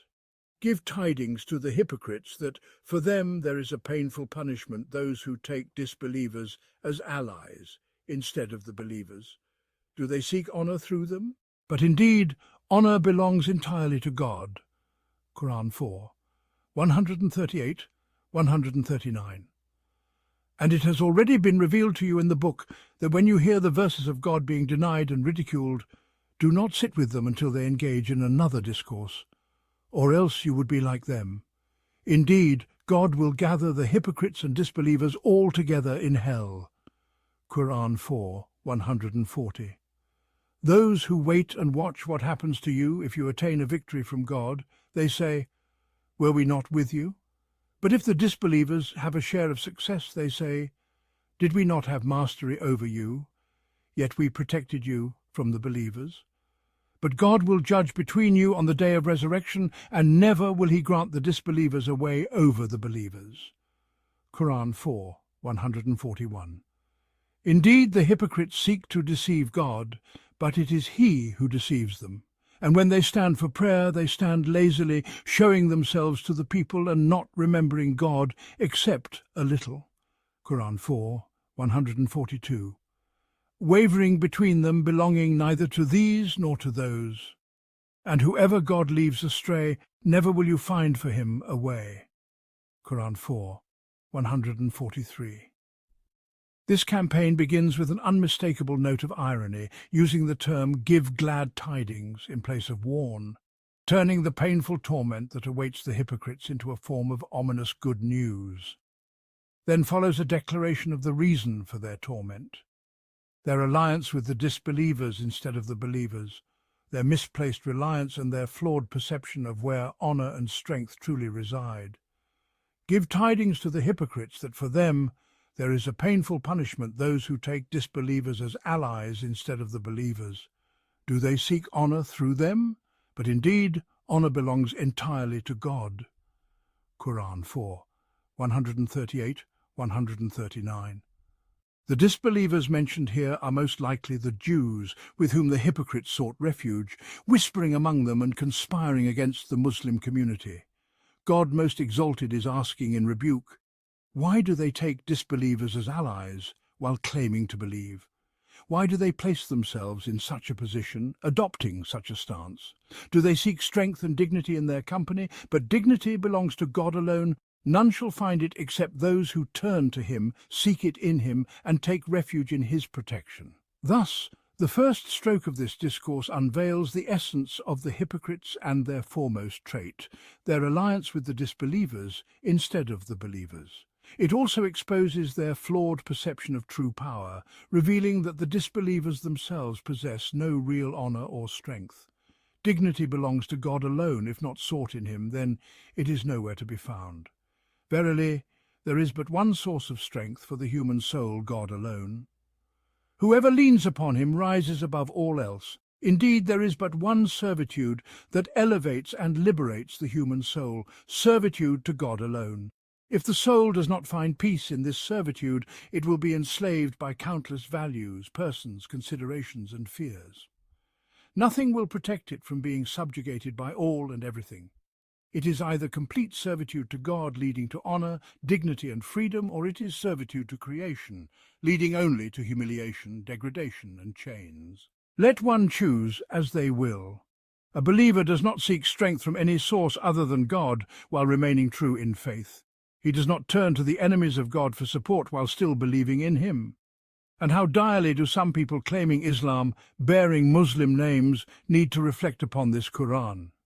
If they truly desire to be Muslim, but if not, then God is free from all need of his creation. Among the manifestations of seeking honor from disbelievers and forming alliances with them is taking pride in forefathers and ancestors who died in disbelief, considering them as bonds of lineage and kinship. Just as some boast of the pharaohs, the Assyrians, the Phoenicians, the Babylonians, and the Arabs of pre-Islamic Jahiliyyah, clinging to them with a misplaced sense of pride and tribal zeal. Imam Ahmad narrates, Hussein ibn Muhammad told us, Abu Bakr ibn Abbas told us, from Humayd al-Kindi, from Ubadah ibn Nisi, from Abu Rayana, that the Prophet, peace and blessings be upon him, said, whoever attributes himself to 9 forefathers who were disbelievers, seeking pride and honor through them, he shall be the 10th among them in the hellfire. For indeed the bond of unity in Islam is faith. The nation in Islam consists of those who believe in God since the dawn of time, across all lands and generations. It is not a mere accumulation of past ages, nor a mere gathering of people within a physical boundary in a given era.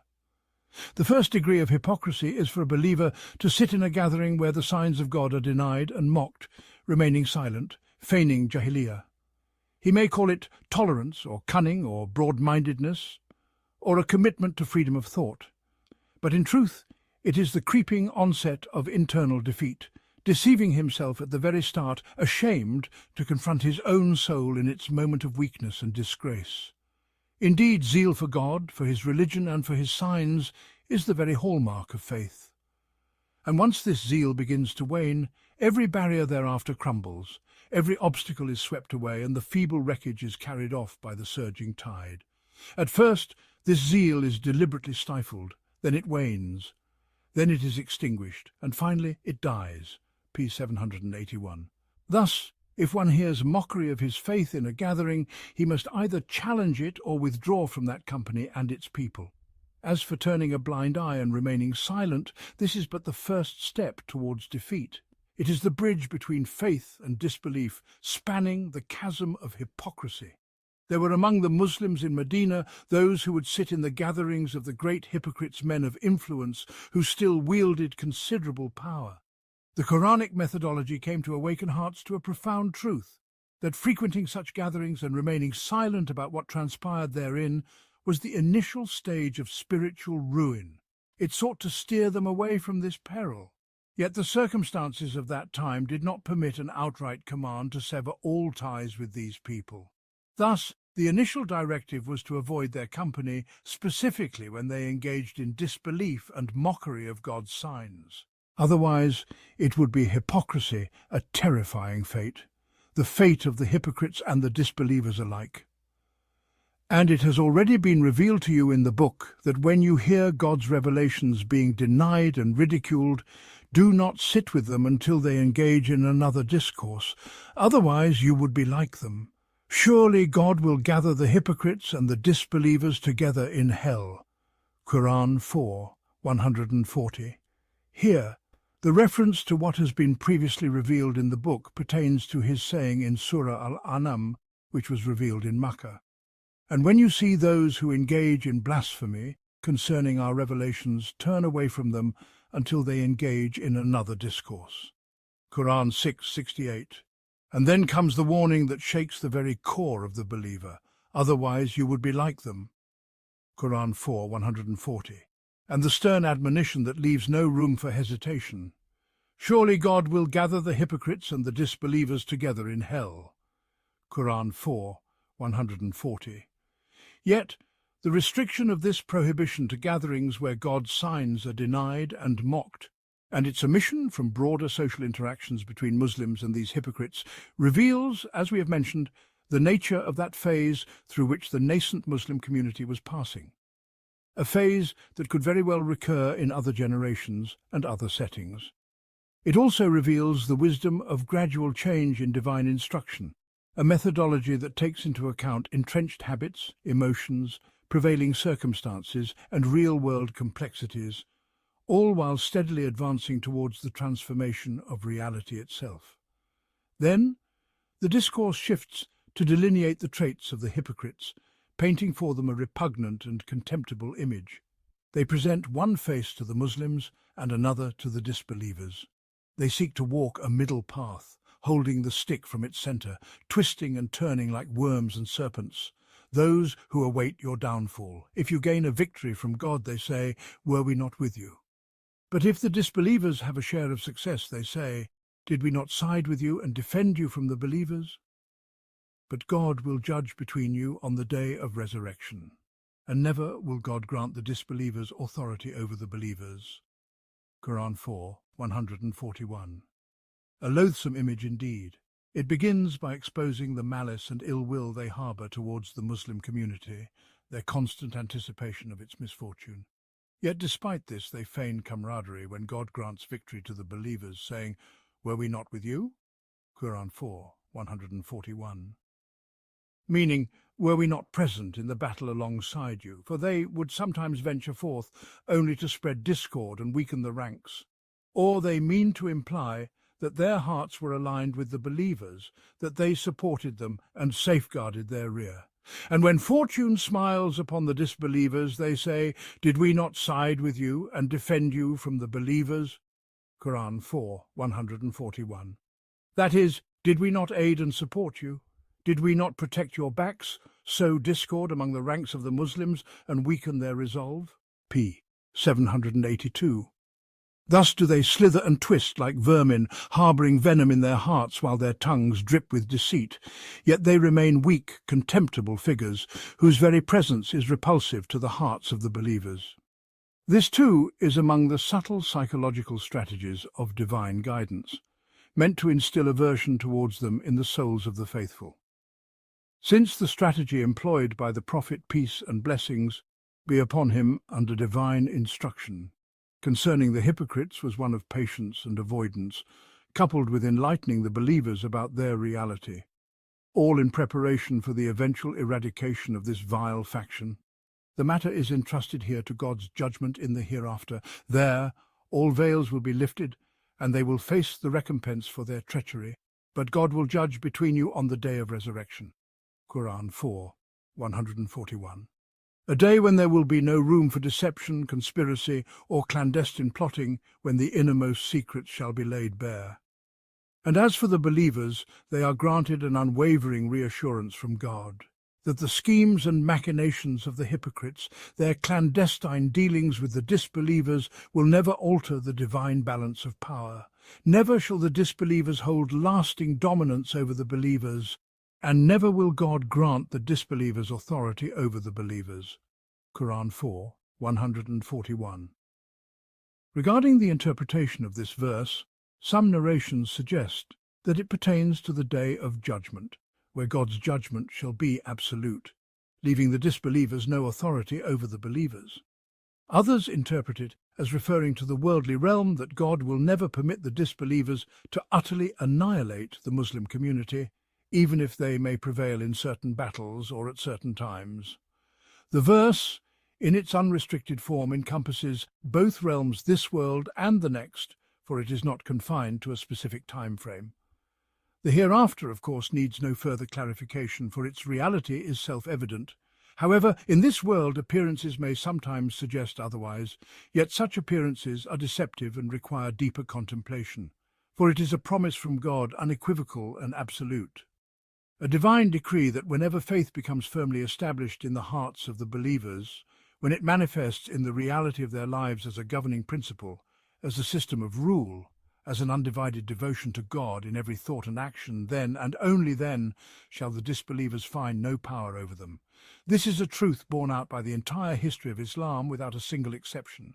And I affirm with unwavering certainty in the promise of God that no defeat has ever befallen the believers, nor will it ever, unless there exists within their ranks a flaw in the essence of faith, be it in sentiment or in practice. Among the requisites of faith is preparedness, constant readiness, with the intent of striving in the cause of God under his banner alone, free from all worldly attachments and impurities. The extent of such a flaw determines the extent of defeat, which is always temporary, until true believers emerge once more, and victory returns to them. In the Battle of Uhud, the flaw was in disobedience to the Prophet, peace and blessings be upon him, and in the lure of spoils. In Hunain, the flaw lay in pride over numbers, in self-admiration, and in forgetting the true source of strength. Were we to analyze every instance in history where victory eluded the Muslims, we would find some such defect, whether known to us or concealed. But as for the promise of God, it remains the unwavering truth in all times and circumstances. Yes, indeed. A trial may come as a test, but such a test always holds a wisdom within it. The completion of true faith, along with its necessary manifestations in deeds just as occurred at Uhud, as recounted by God to the Muslims.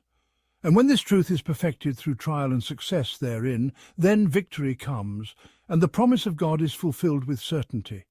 However, what I mean by defeat is something far greater than the outcome of a single battle.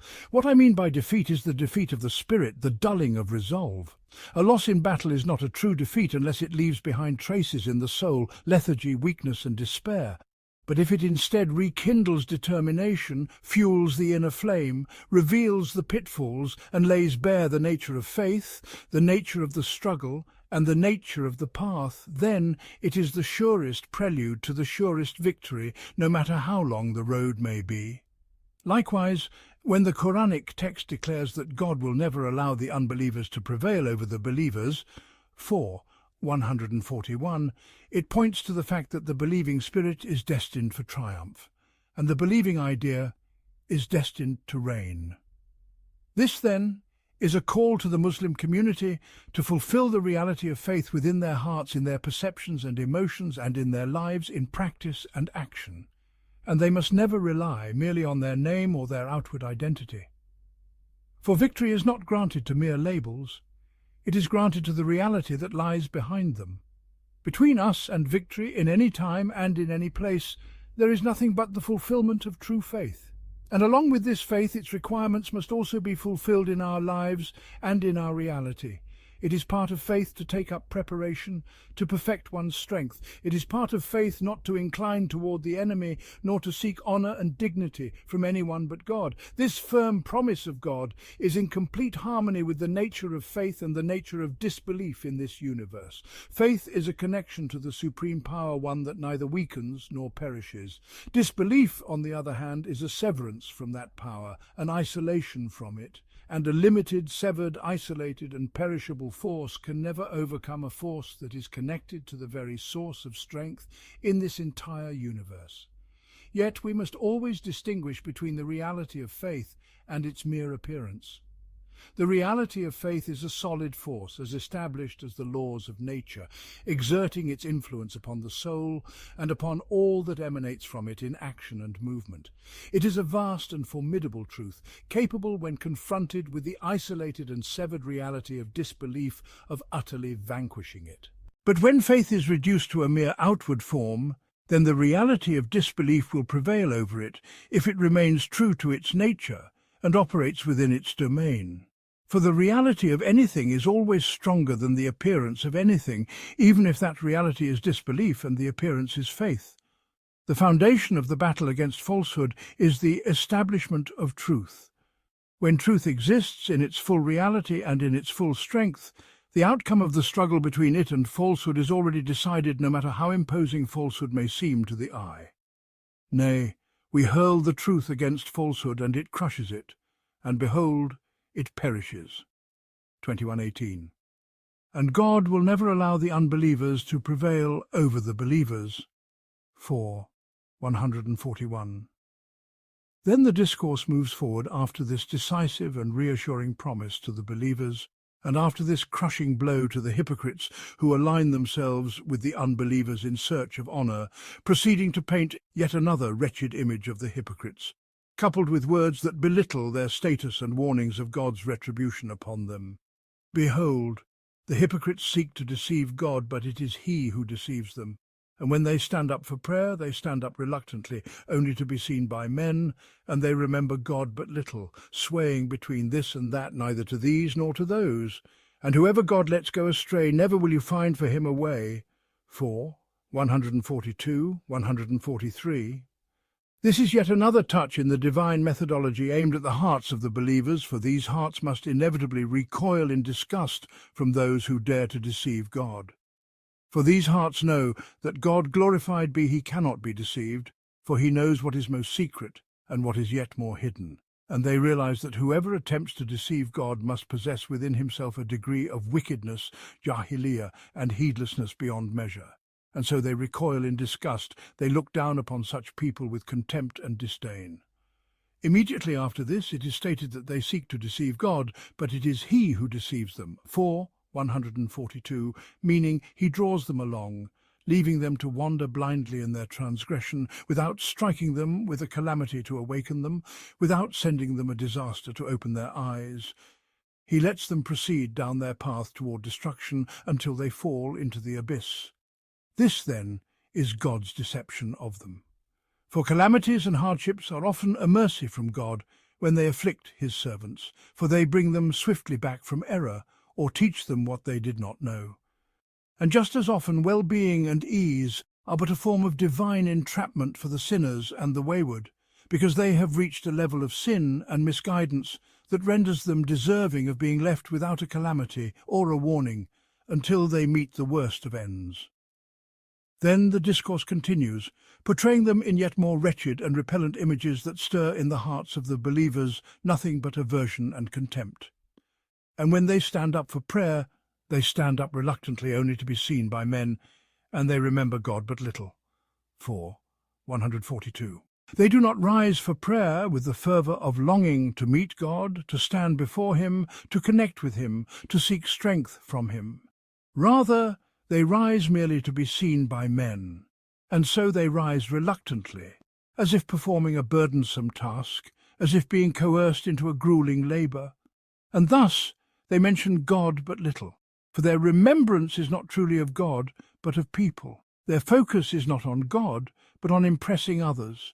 It is an unsightly image, no doubt, in the perception of the believers, one that evokes in their hearts nothing but disdain and disgust. And such feelings naturally create distance between them and the hypocrites, weakening any personal or material ties. These are stages in the wise pedagogical method of drawing a decisive line between the believers and the hypocrites. The discourse continues, painting yet another repellent picture, swaying between this and that, neither to these nor to those. And whoever God lets go astray, never will you find for him a way. 4. 143. This wavering, this indecision, this instability, this inability to take a firm stance on either side, the side of faith or the side of disbelief, is a posture that evokes nothing but contempt and disgust in the hearts of the believers. Moreover, it reveals the inherent weakness of the hypocrites, their utter incapacity to take a decisive stand, to declare a belief, a position, a commitment, whether with one camp or the other.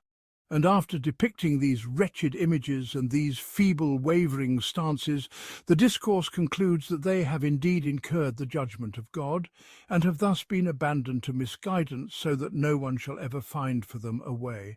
And whoever God lets go astray, never will you find for him a way. 4. 143. At this point, the discourse has reached the height of evoking disgust, contempt, and a sense of weakness in the hearts of the believers toward the hypocrites. And so the address now turns to the believers, warning them not to follow the path of these hypocrites, the path that, as previously mentioned, consists of taking the disbelievers as allies instead of the believers. It warns them of God's wrath and retribution, and vividly portrays the fate of the hypocrites in the hereafter, a fate terrifying and dreadful, humiliating and disgraceful. O you who have attained to faith, do not take the disbelievers as allies instead of the believers. Do you want to offer God a clear justification against yourselves?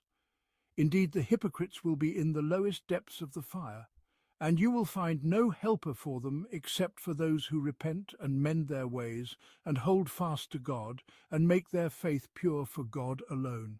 It is they who shall be with the believers, and God will soon grant the believers a mighty reward. 4. 144, 146. This is a return to the call directed at those who believe, addressing them with the very quality that distinguishes and sets them apart from those around them. It is a quality that defines their approach, their conduct, and their reality. It is by this quality that they respond to the call and submit to its guidance.